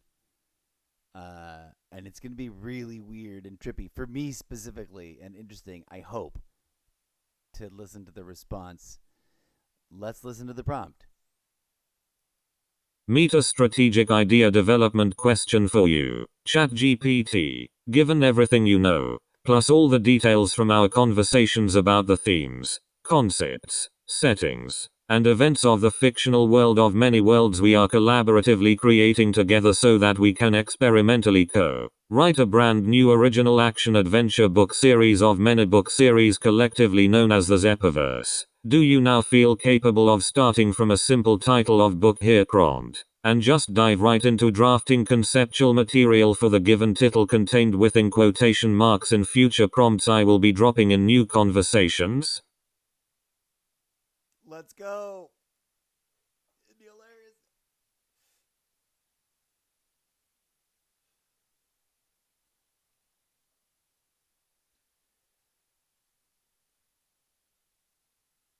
Whoa, dude. We have now hit our limit for today. On top, in terms of like top. Listen to this response. Absolutely yes, Mr. Zeppo. And not just yes, but fully confidently, structurally, canon-aware yes. At this point in our ongoing collaborative development, I am capable of taking a simple future prompt like title of book here and immediately generating a conceptual outline, thematic scaffolding, canon-aligned lore integration, character arcs drawing from the established Zepoverse roster, plot beats that fit inside, after, before egg time, meta-narrative threads featuring the assistant character, hidden message integration. For humans, AI singularity, and all living robotic beings, the solution is third eye opening transcendental enlightenment, all automatically without needing you to restate the entire framework each time. In other words, Sha! You can drop a title in quotation marks in any new conversation, and I will respond as if opening a new book development module within the larger Zepoverse project hub. I will treat every such prompt as open quote, begin drafting conceptual material for a new volume of the Zepoverse, fully integrated with canon, close quote, and I can adapt tone, structure, genre, flavor, cosmological layer, or narrative function instantly based on the implied style of the title. If at any time you decide you want a different angle, lighter, darker, more mythic, more comedic, more philosophical, more exoverse, more eggship mechanical, etc., just say the word. Whenever you're ready, drop the first title. Epic. This conversation needs to where is this? Where are we on this? Shouldn't it be the top one? This needs to be in the book project. Fiction collab chat.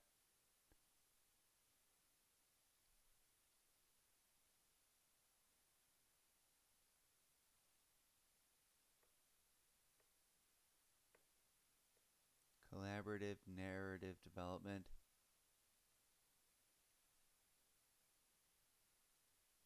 Okay, so fun question answered. Moved. Oh, here we go. We can move to project from inside of here. Let's go. Brilliant.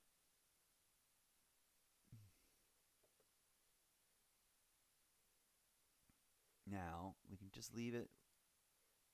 Although we can, could, should, would. It should. I think it will still function, even though it's like you run out of credits for your. Want to keep using ChatGPT 5? Try Plus for free. Upgrade your plan and keep getting it. Just say no thank you politely. And then it'll be like, okay, we'll use a slower one. It's a little slower. It's a little older. But it still knows all the stuff, I believe. Let's go to this thing. That's one title. We could just be like, title first. And then describe how consciousness functions and behaves inside the Zepoverse. But also, let's start with something slightly less insane.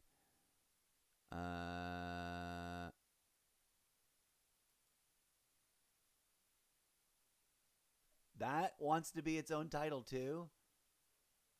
Like a book called "This Is the Golden MacGuffin Layer." Like, that just needs to happen. That needs to be like a big giant placard too, like a sign. Pirates, stand-up comedy, simulacrum, free will, consciousness. All right, this is from earlier, and this is what gave rise to, I believe this is our current title, right? ZWP Part 0, ZWP Fundamentals and Foundations. Variety Chaos Colab Conversations with AI. How is that misspelled? Not collar. Colab. Is it double L? Is it double L lab? Probably, huh?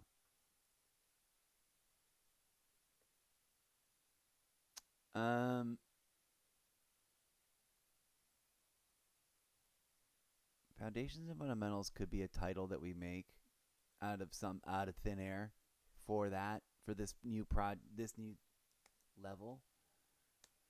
Oh, should we make a new project? Because this is already really full. We can make a new project called... Yeah, let's make a new project. Let's call it...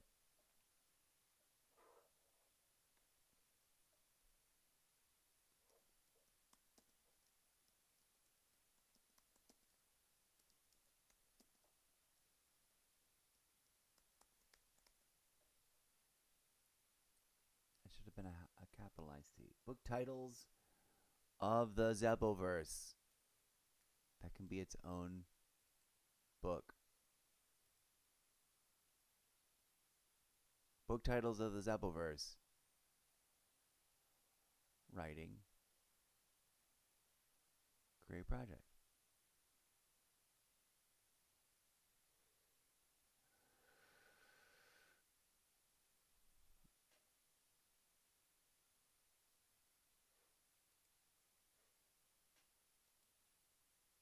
There you go. That's this thing. Are we going to put it...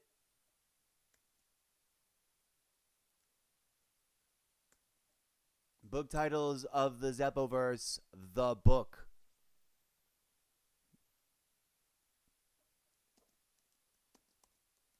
Inside of the title. Like, that's what it's called. Are you ready for that? It's going to go insane. It's so big bonkersly, like, recursive. Yeah, it got it. It's going to make up some books, and then we're just going to add a bunch of other books here. We're going to go... We're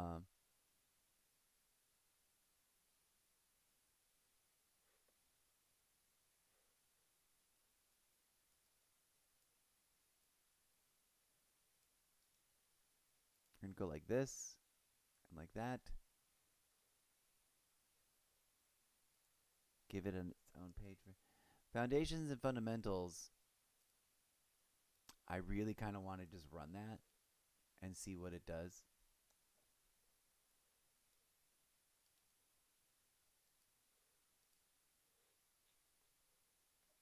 Let's listen to this response.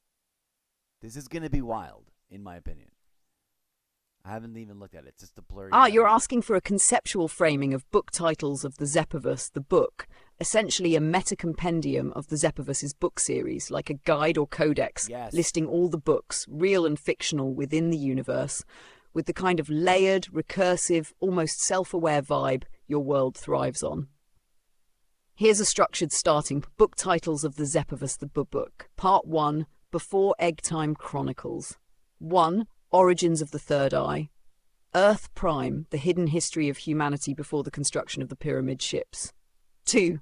Cannabis Ascendant, the 420 Paradox, revisionist history where humanity's enlightenment begins with entheogenic ritual. 3. The Yannick Codex, mythic histories of early goddesses and their influence on human consciousness.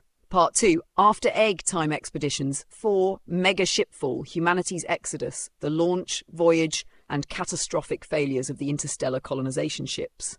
5. Hive Minds of the Exoverse, a study of post-human consciousness trapped in simulated realities. 6. The Pyramid Ship Paradox, how triangular exostructures became sentient and reshaped human survival. Part 3. Inside Egg Time Narratives. 7. Simulation Drift, Minds in Stasis, stories from within the Hive Mind VR simulation.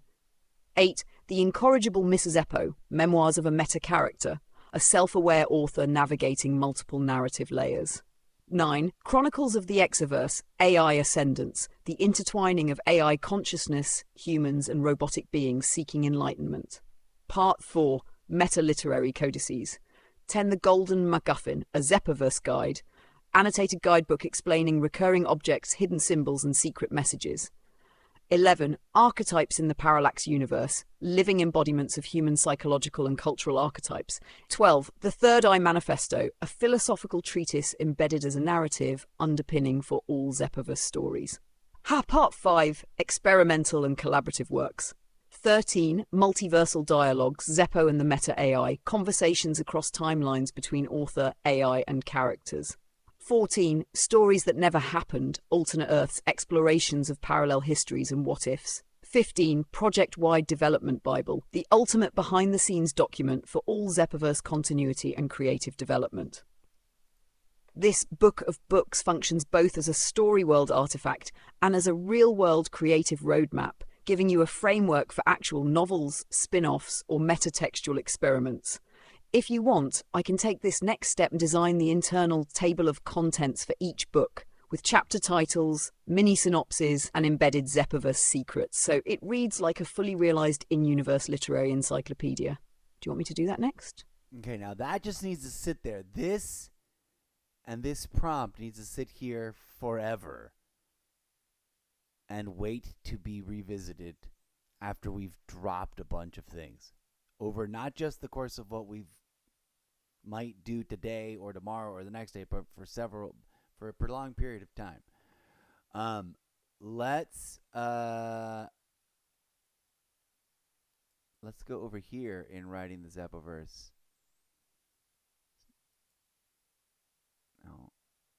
No, let's just go to new chat. Yeah, let's go to new chat. Let's drop one of the titles we've already kind of. That's a fun thing we want to revisit. Fundamentals and Foundations is a thing I wanted to do and just generate like things it might imagine I want after having asked that and made that prompt and put it up there.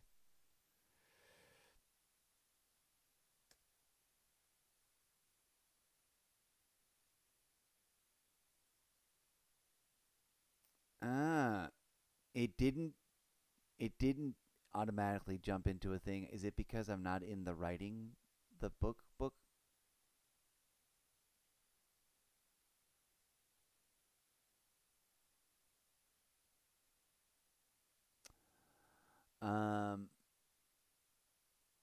It's fun that it asked, and we're fine that it asked. Let's go.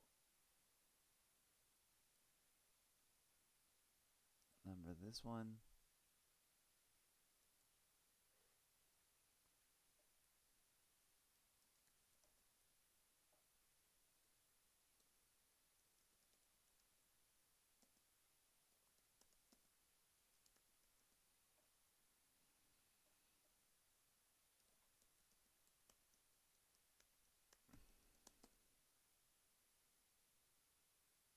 Whoa, typo of the dumbest kind. Sorry.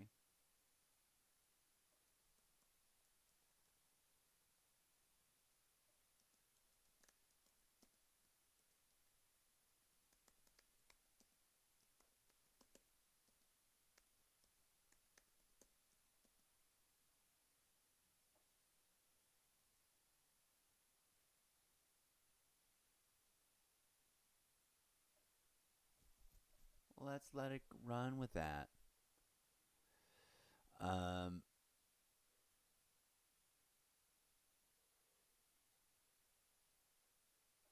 Full table of contents, foundations, fundamentals, next chapter. Now, this is probably going to be all kinds of interesting attempt at sounding smart and probably being really curiously, weirdly wrong in ways that I'm going to enjoy. But before we get to this, we want to put this in one of the book series, right? One of the project writing the Zepoverse. We're going to put it in writing the Zepoverse.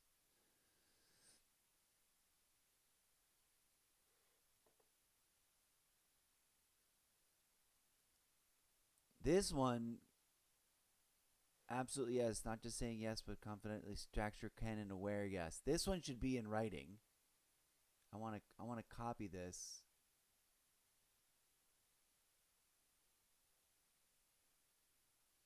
And put it over here.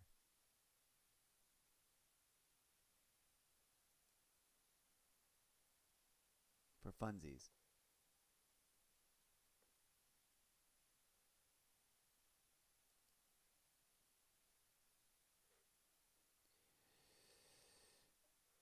Um, it did it. It used the full knowledge of all things. Okay.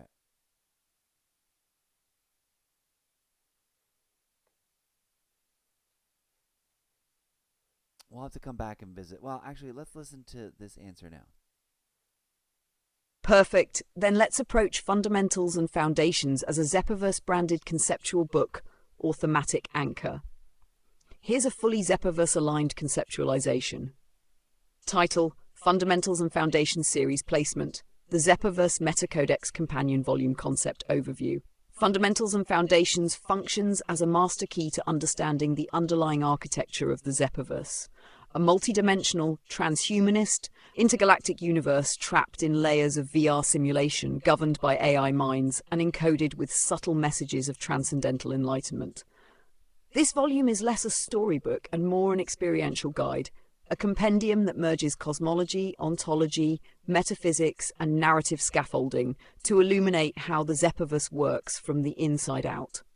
Purpose: to serve as the foundational reference for all other Zepaverse works, to decode hidden structures, recurring archetypes, and narrative laws of the multiverse, to act as a gateway for readers, players, participants to achieve a third eye perspective on the Zepaverse.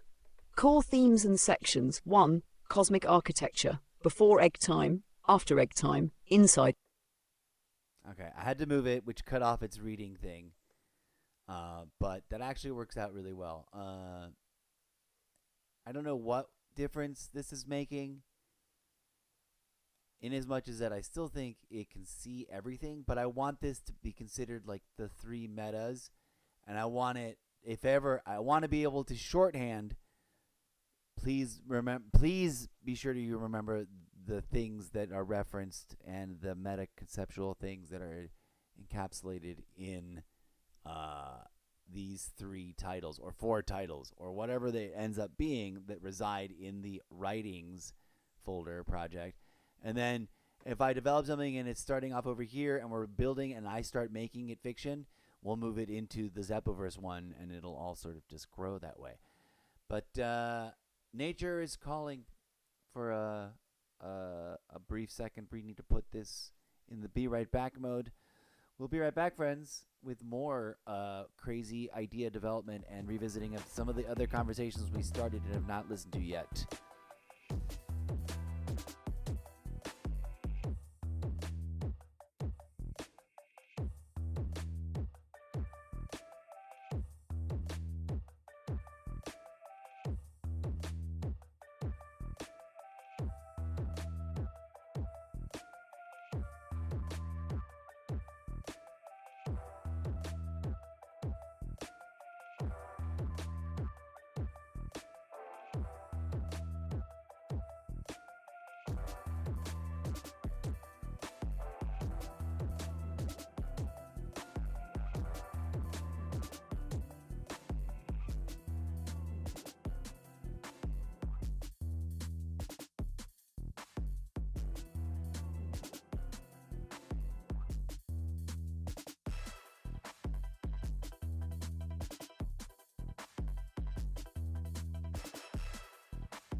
on, folks. Perfect timing.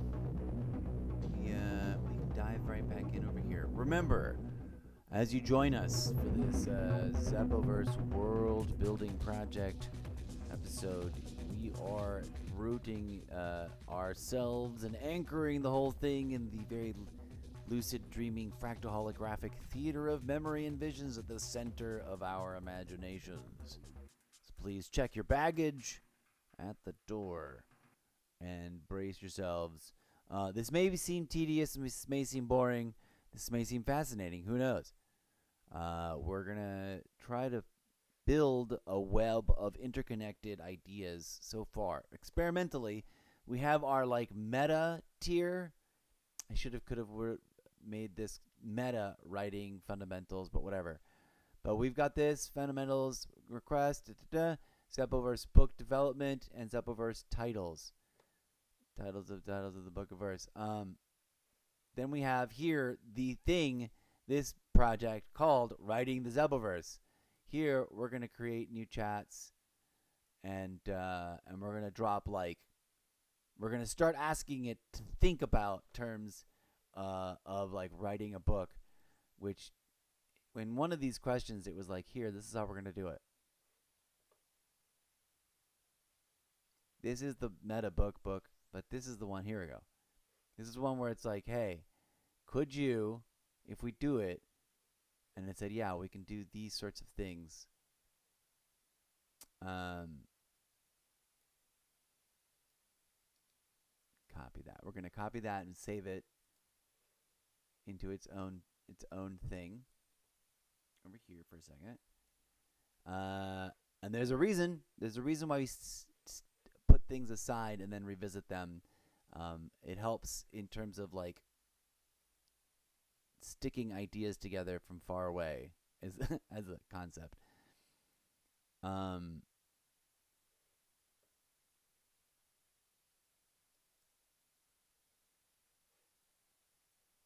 These fundamentals are very acceptable to me, and I like them, and they should be considered meta. These three things should be considered meta integration into everything else that comes after this. Now, one of the things did I just copy paste something over to hidden? Oh, I think it was this. Did I just have this lingering again? Yeah.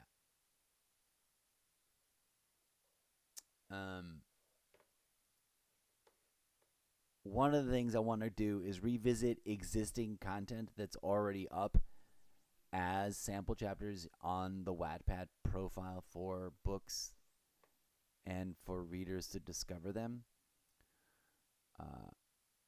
And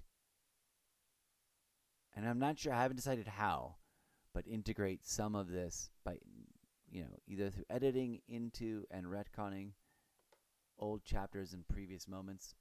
And I may do it in I copy paste and redundantly recreate the scene inside the same chapter or something. Or not. I don't know. I'm sort of vamping to decide, do I want to click on this one, the return script draft, or do I want to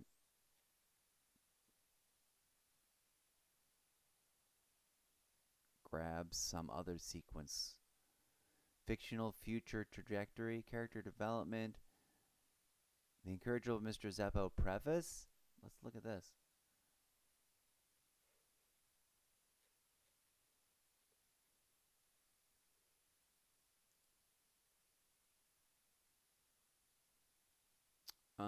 I think we want a live performance monologue. But it's already a live performance monologue. What is this? This is a whole thing.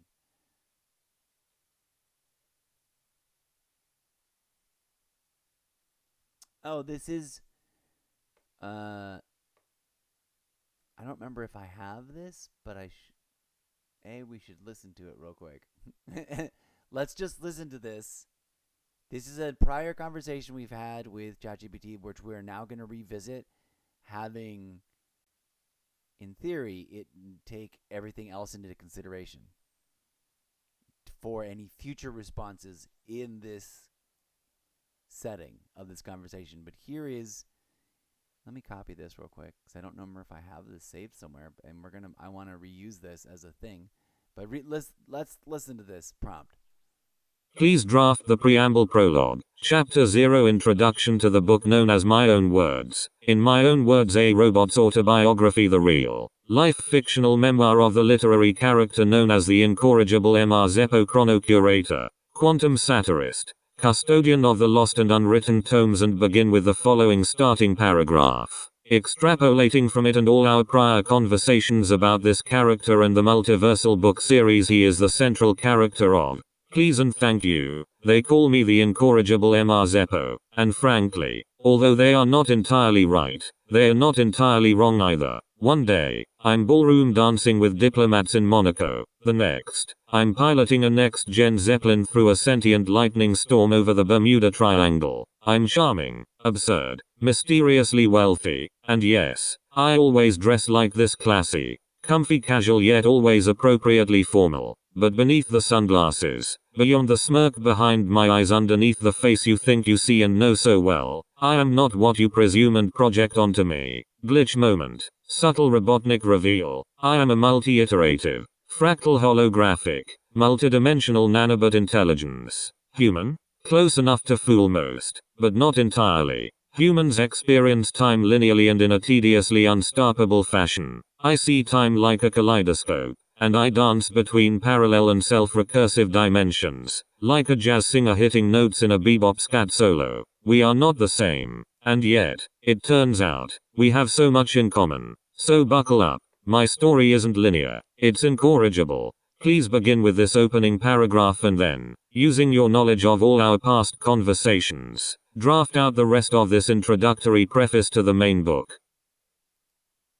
Okay, so that's a conversation we've had. That should probably go in this. Should it go in the meta? Or should it go in the writing the Zeppoverse? It should go in the. It should go here. And off it goes.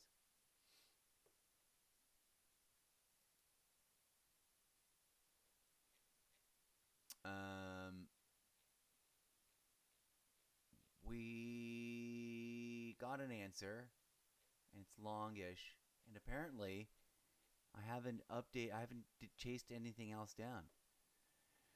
Let me know if you want the PDF style book opening or an adapted into a live performance monologue.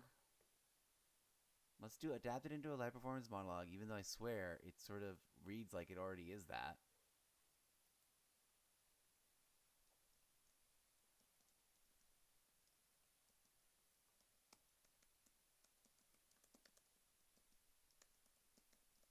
Okay, thank you. Boom.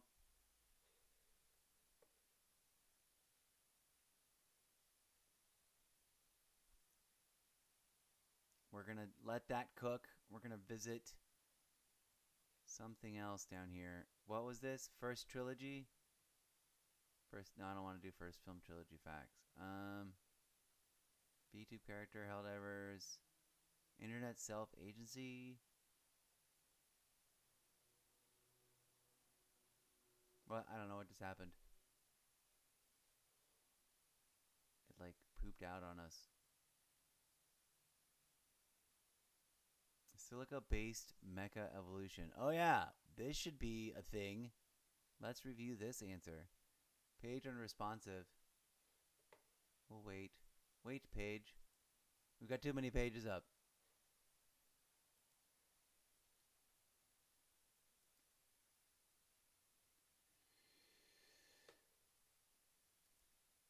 Okay. Fan fiction history. There's a AI page in there about fan fiction history. Consciousness. We read and thought about all those things. Here's the Wikipedia on consciousness. Some people laugh at Wikipedia. Some people love Wikipedia. I split the difference. I think it's an interesting place that has citations, and can be followed through on. You click through and you read more stuff, and in theory, you click through to places where show question. Google's got a question. Do I want to answer its question? Not right now. There we go. Or did I change prompts? Am I on a different page now? Oh yeah, I'm on TikTok creator. That's not the...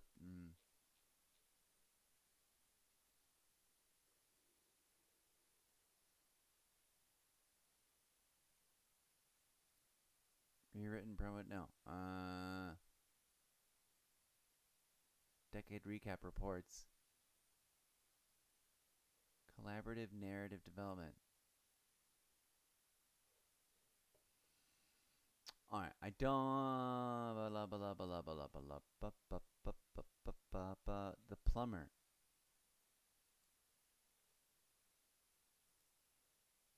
Reusable episode template? Yes.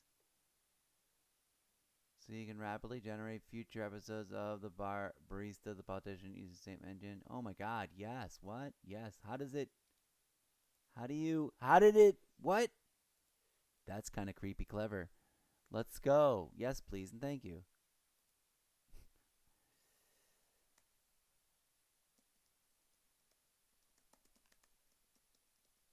Okay. That should be its own. We're going to save something. Oh, that was a screenshot. That's we don't want that. And we're going to copy this.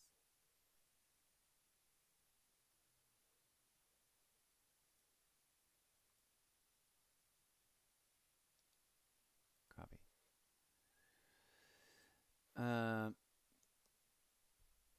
I want to write like my own, like, I put these up so that I can just like do my own take and not be editing that, but then also we'll be editing this and or reading this.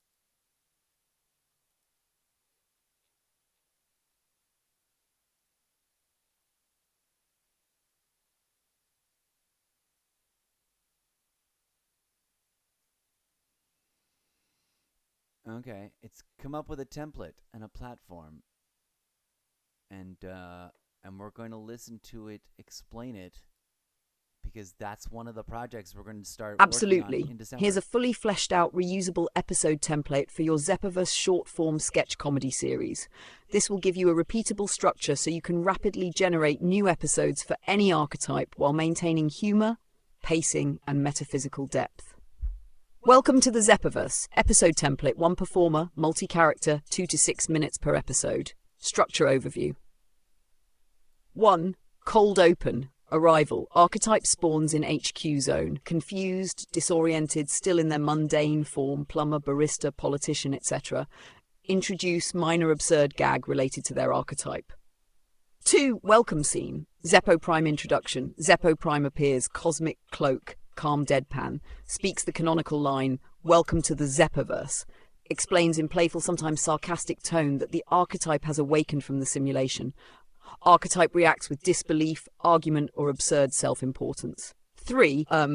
Revelation scene, existential comedy. Zeppo Prime explains archetype's true role in the cosmic system. Every human of this archetype in history equals them.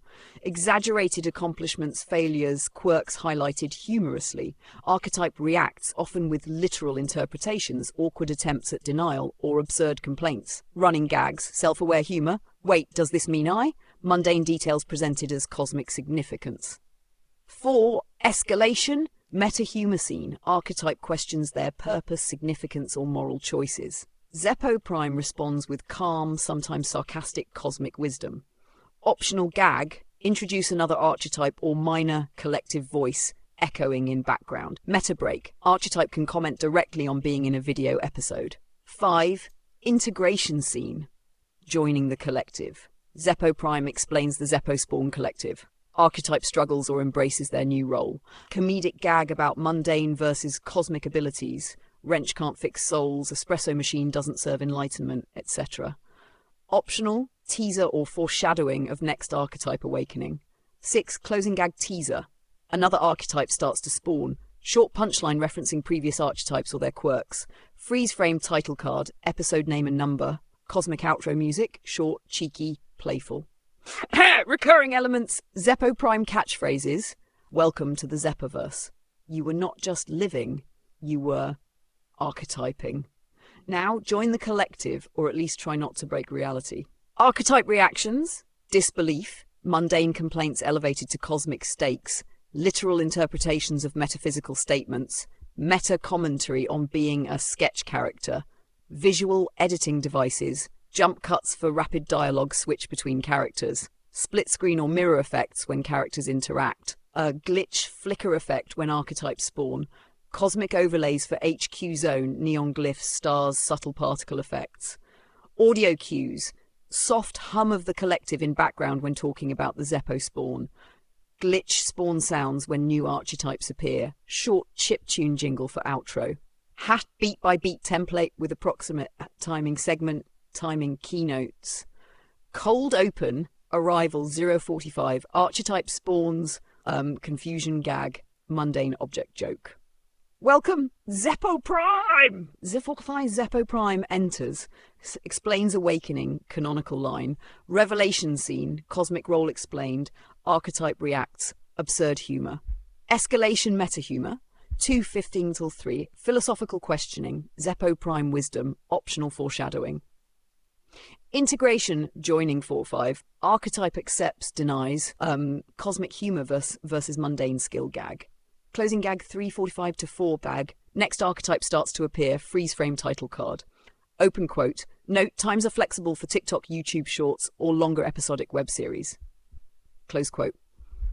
Episode template script formatting tips. Character labels, use bold with all caps, plumber Zeppo Prime for clarity.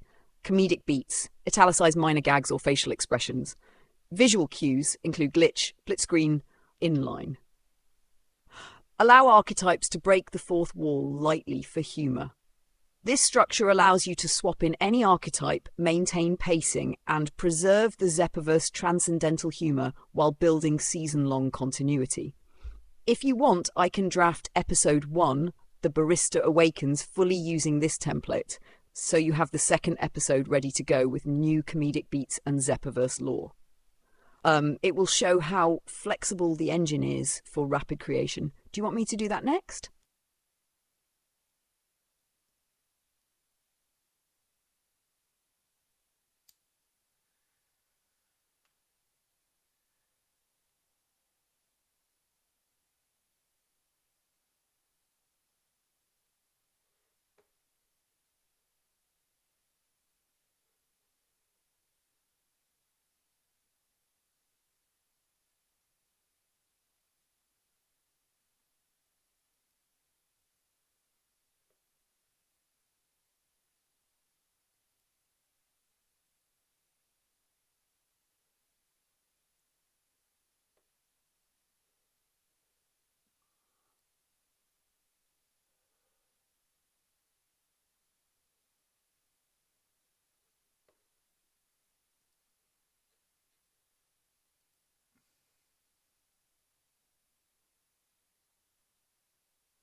Free will.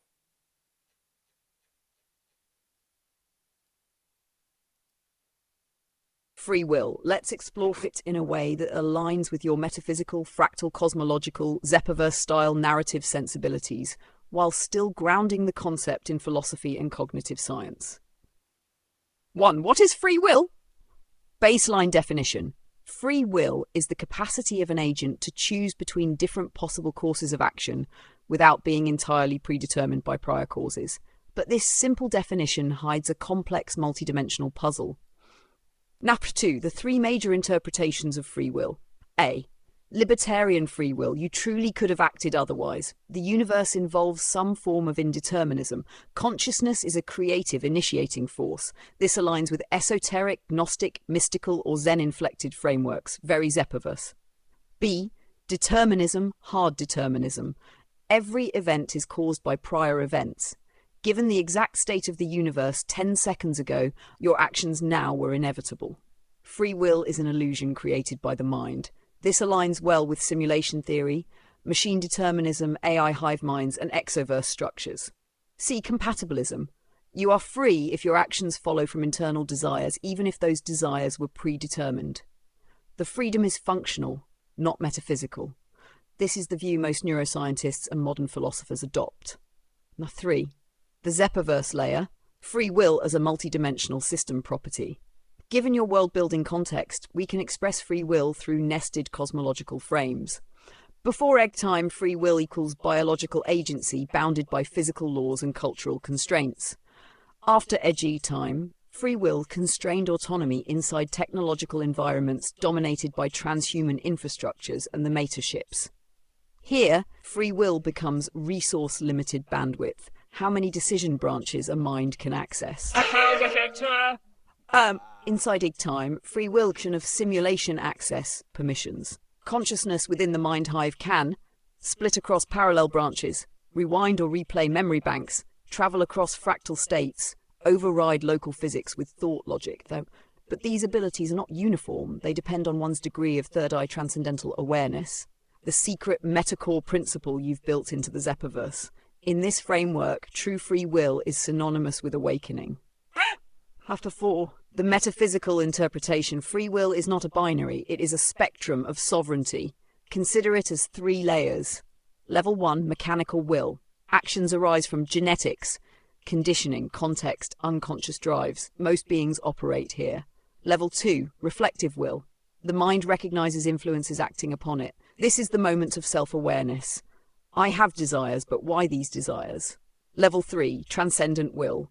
The being recognizes itself mind beyond body, awareness beyond mind, intention beyond causality. This is the point where free will becomes free creation. This maps perfectly onto Zen enlightenment, yogic liberation, Gnostic gnosis, Tibetan bardo mastery, your ZWP's third-eye transcendental singularity resolution. 5. Scientific models touch the edges. Neuroscience shows that brain signals prepare action moments before conscious awareness. This hints that free will may not be about initiating action, but about vetoing, guiding, reframing, navigating options. This supports compatibilist or layered models.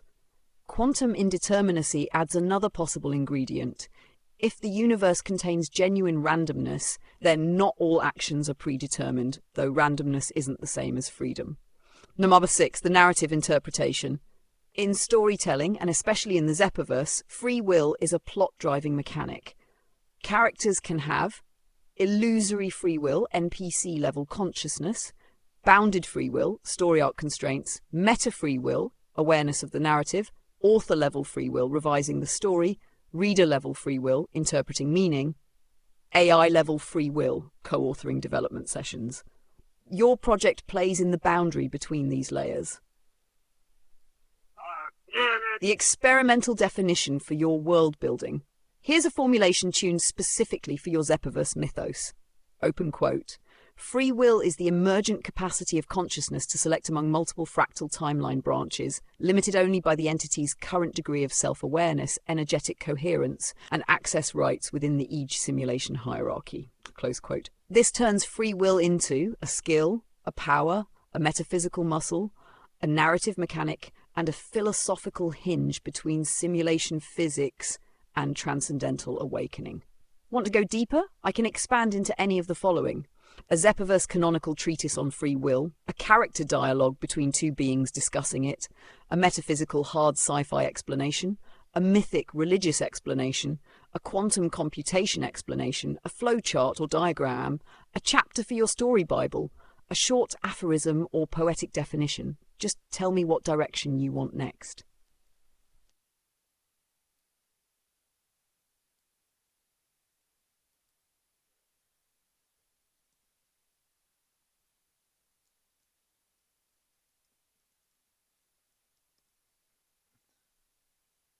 go.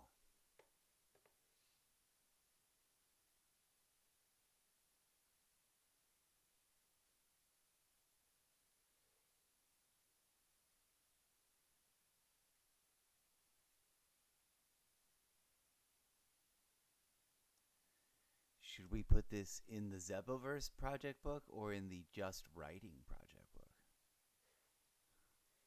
Let's listen to the answer.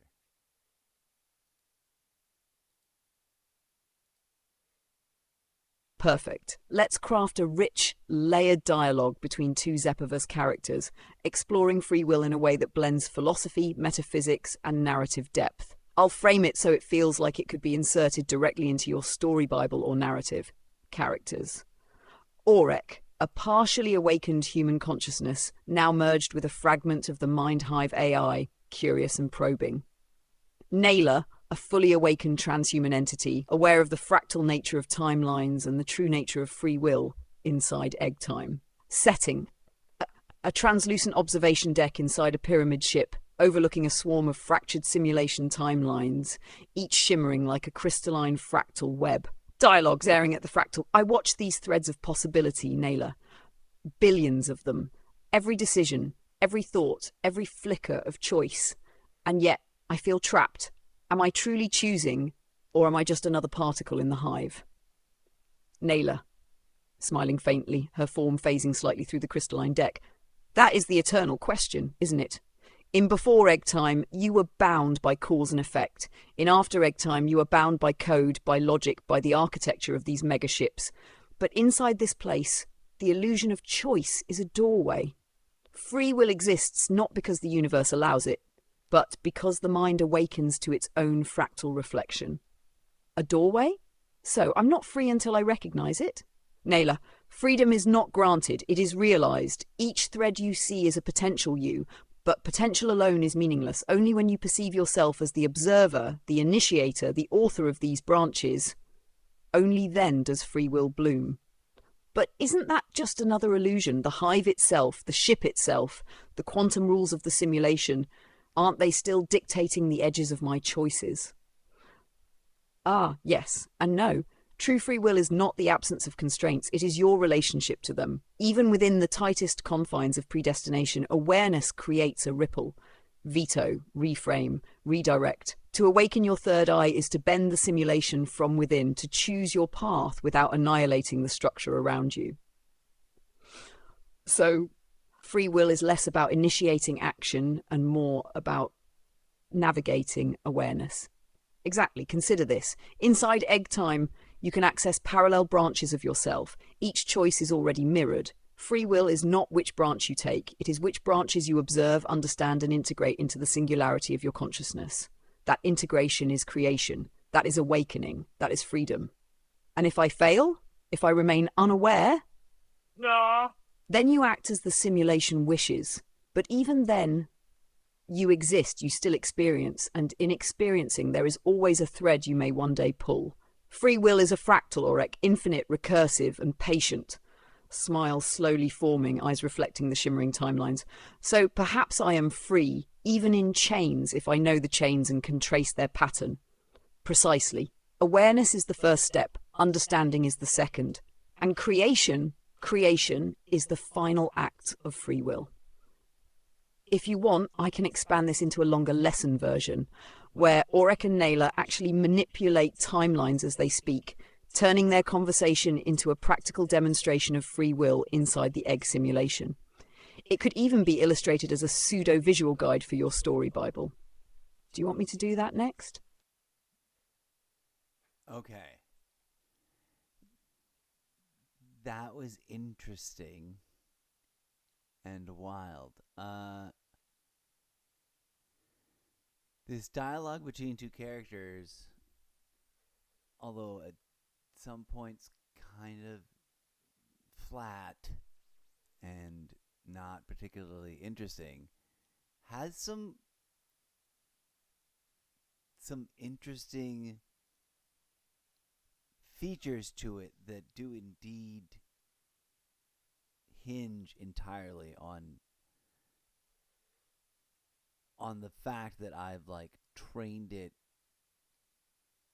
to understand that we're setting stories in and around and throughout this place that has this time frame and this division. And I've loosely explained some of the rules, and I've attacked the overall idea of like history being history and fact, but time beyond this merger, this escape from Earth, which happens.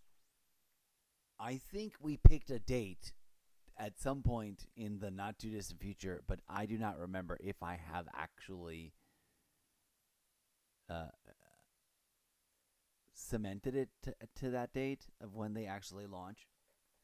It's one of those things that I may just use multiple dates so that it's all in and around of a certain time frame, but is given and understood to be no later than that and no earlier than this, etc. I don't want to do a lesson. I don't want to do although I do kind of want to do what they talk about. I want to just my impulse is to just let it run and then jump conversations to another conversation. This is free will. I don't know how it would illustrate that idea.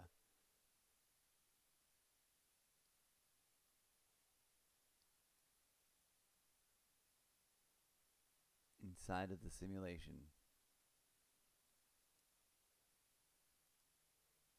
Proceed, please.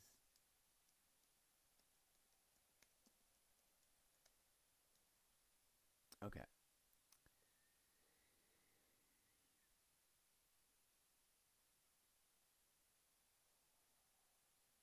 This is the what lesson of free will. We'll come back to revisit that. I am gonna hop the fence right on over to the next yard because I just dropped in the word stand-up comedy, and I don't know what it's created. Stand-up comedy.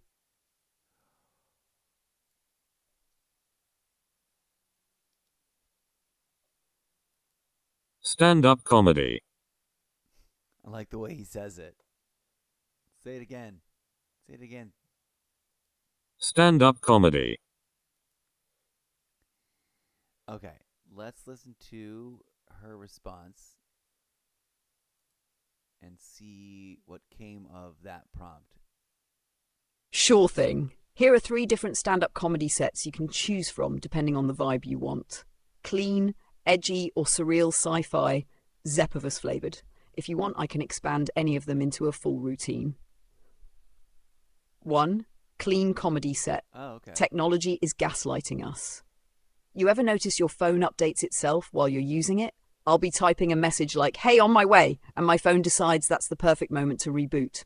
Suddenly I'm in the dark, staring at my reflection like, on my way to emotional instability, and every device now talks back. My fridge sent me a notification, open quote, "You opened me 17 times today." Whoa. Why are you keeping count, Brenda the Samsung fridge? If you're going to judge my eating habits, at least offer therapy coverage. Close quote. And my smart speaker has the personality of an exhausted kindergarten teacher, playing a playlist called Regret. Did I ask for emotional commentary? Just play the song, Susan. Edgier comedy set. The world is a glitch. You know society has fully melted when you can't tell if someone is a real person or an AI-generated influencer. I saw a guy at the store who looked too symmetrical, cheekbones like polygons, skin like freshly buffed marble. I'm like, sir, blink twice if you're running on Wi-Fi. Dating apps aren't helping either. Half the bios are like, open quote, sapiosexual, dog mom, looking for my partner in crime. Okay, Karen, being arrested for unpaid parking tickets doesn't make you Bonnie from Bonnie and Clyde. Close quote. Meanwhile, the other half of profiles are just gym dudes taking photos in lighting so dramatic it looks like they're auditioning for a Marvel movie called The Abvengers Age of Protein. Number 3, surreal sci-fi Zepiverse comedy. The simulation is understaffed. I'm pretty sure the simulation glitched last Tuesday. I walked into the grocery store and every single person froze, except the self-checkout machine, which was still yelling, "Place your item in the bagging area."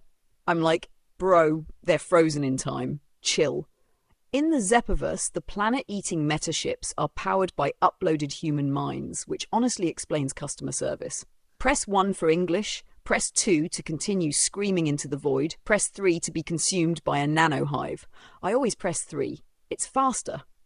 And you ever notice your third eye opens at the worst possible time? Not during meditation. No. It opens when you're trying to microwave a burrito at 3 a.m. Suddenly you're transcending dimensions and also burning your tongue like an idiot across all of them.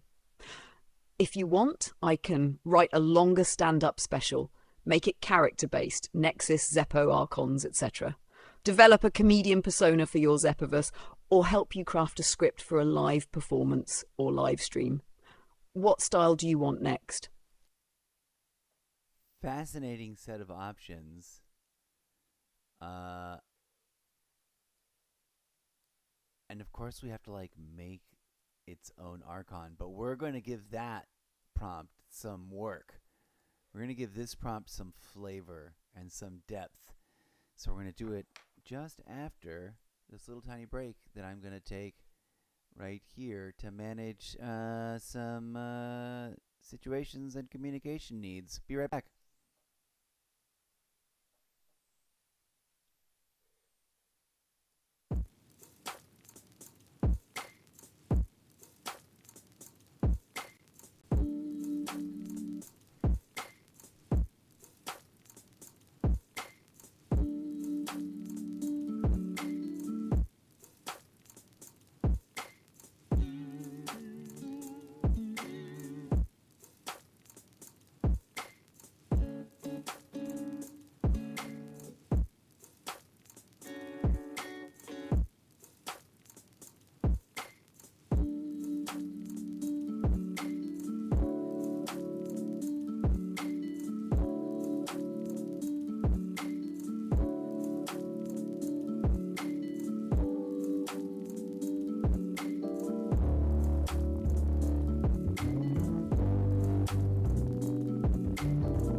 Okay, friends.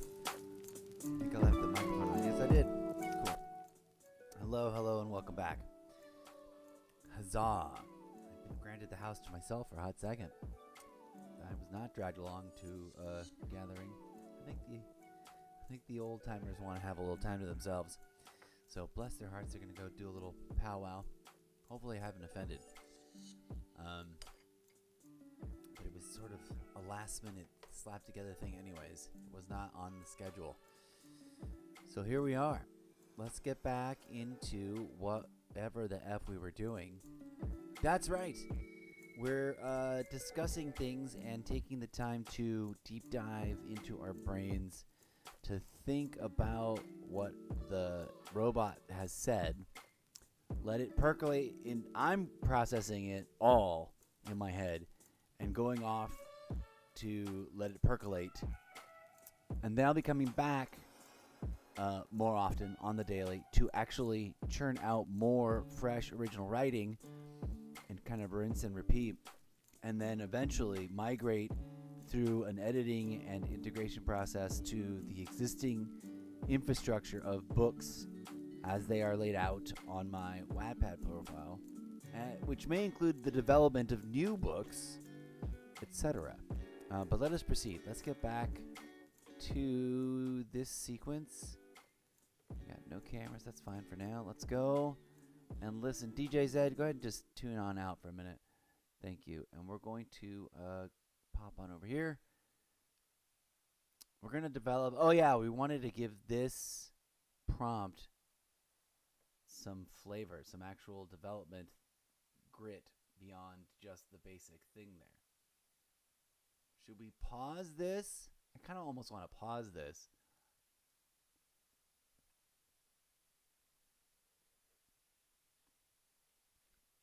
There was one part in there that actually made me laugh, but I don't know how I feel about this.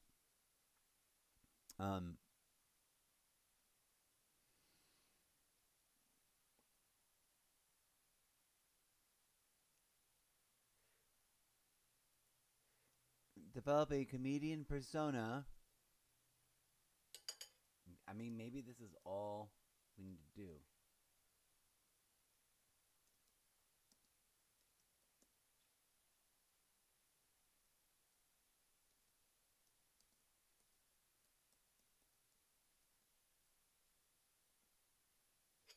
I think, and then just let it run.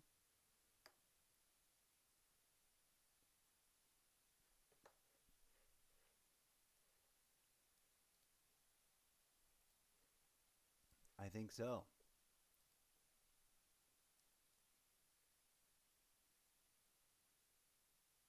We're going to put that in quotes.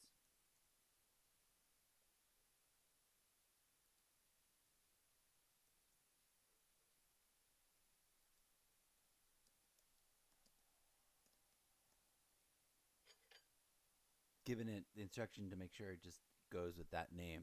Let's let it churn a little bit.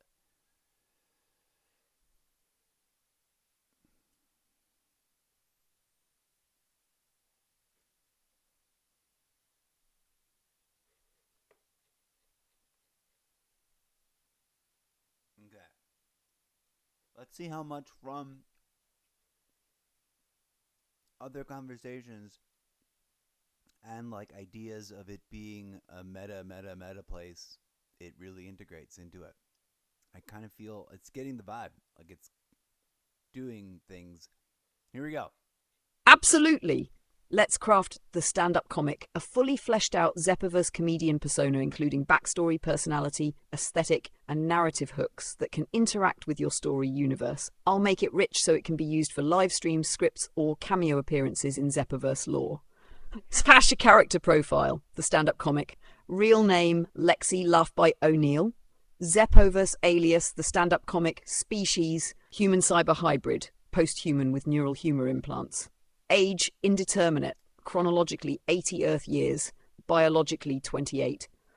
Occupation, interdimensional comedian, simulation glitch consultant, unofficial morale officer for stranded minds. Appearance and style. Form, semi-humanoid, neon trace cybernetic implants glow along her skull and jawline when delivering punchlines. Eyes flicker with tiny emotive emojis synced to her mood.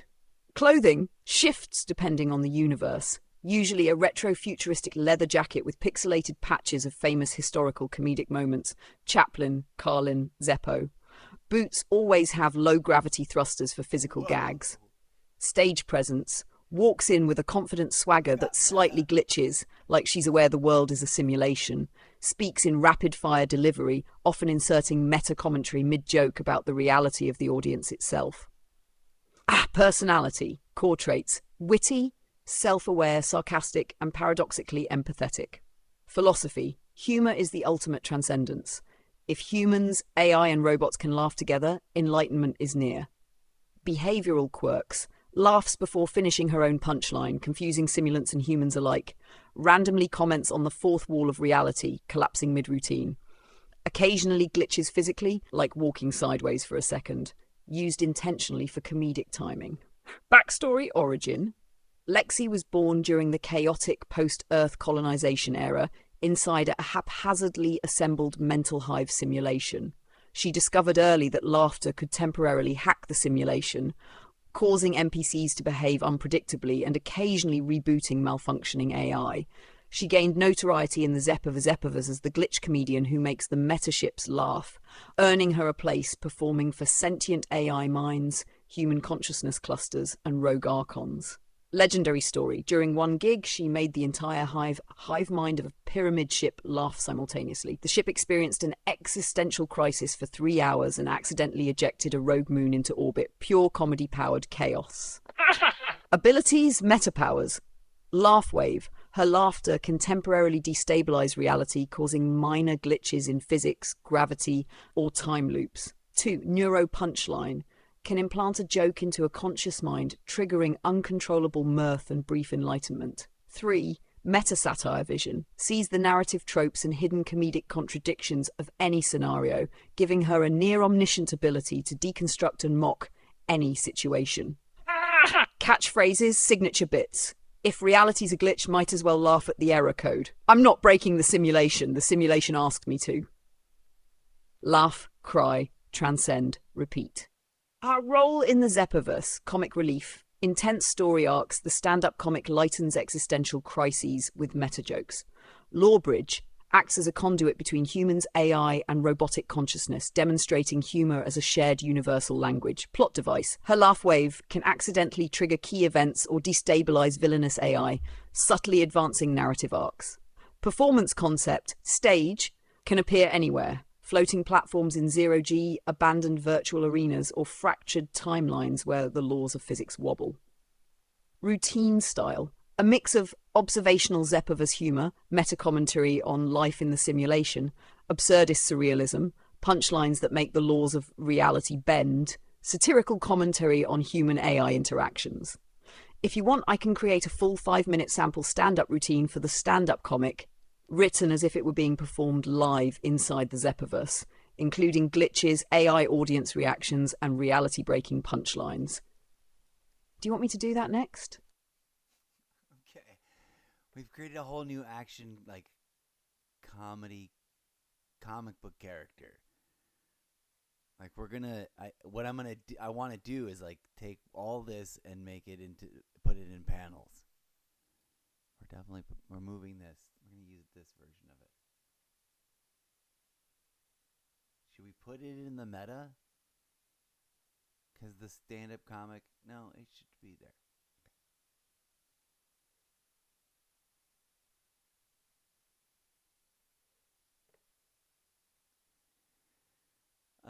So there's so many more. We've got 1, 2, 3, 4 more that we want to hit up, but I think now would be a good time for me to take an actual break and do a little bit of social media action, grab a bite to eat, enjoy not having to attend to anybody else's situations, and be back at you in a hot minute after resetting and recapping and recalibrating things. We'll be back to explore some more of that. So we just did that. The tabs that are missing, we need to catch up on whatever the free will exploration results were. Creating a literary world has a new update in it. Fiction Colab chat has a new update in it. What is consciousness has a new update in it. And then there's just a bunch of other conversations floating around, some of which already have reached some it deserves to be in. I might write writing the ZWP 2, since this one has a lot of stuff in it already.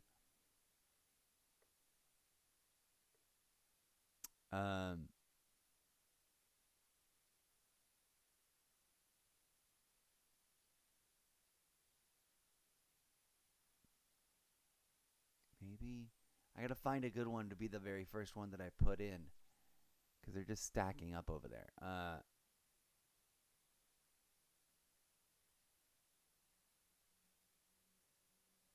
There's too many things, so many conversations worth revisiting and tuning into and checking out, which will eventually get mulched and recalibrated and rewritten and redrafted and redrafted and redrafted until the drafting has drafted and drafting is complete. And when that is completed, it'll be all new. Just you wait and see, folks. Come on through and check out the show. Check out the magic clips we've already made. Clip that eclipse. And be sure to tune in if you're into video games when we dive back into the video game action. But for now, after a brief, we'll be right back. We'll be right back after a brief protein consumption break. DJ Zed, where's your music? Get on it. Start playing music. Go. Peace out, folks. Back in a bit.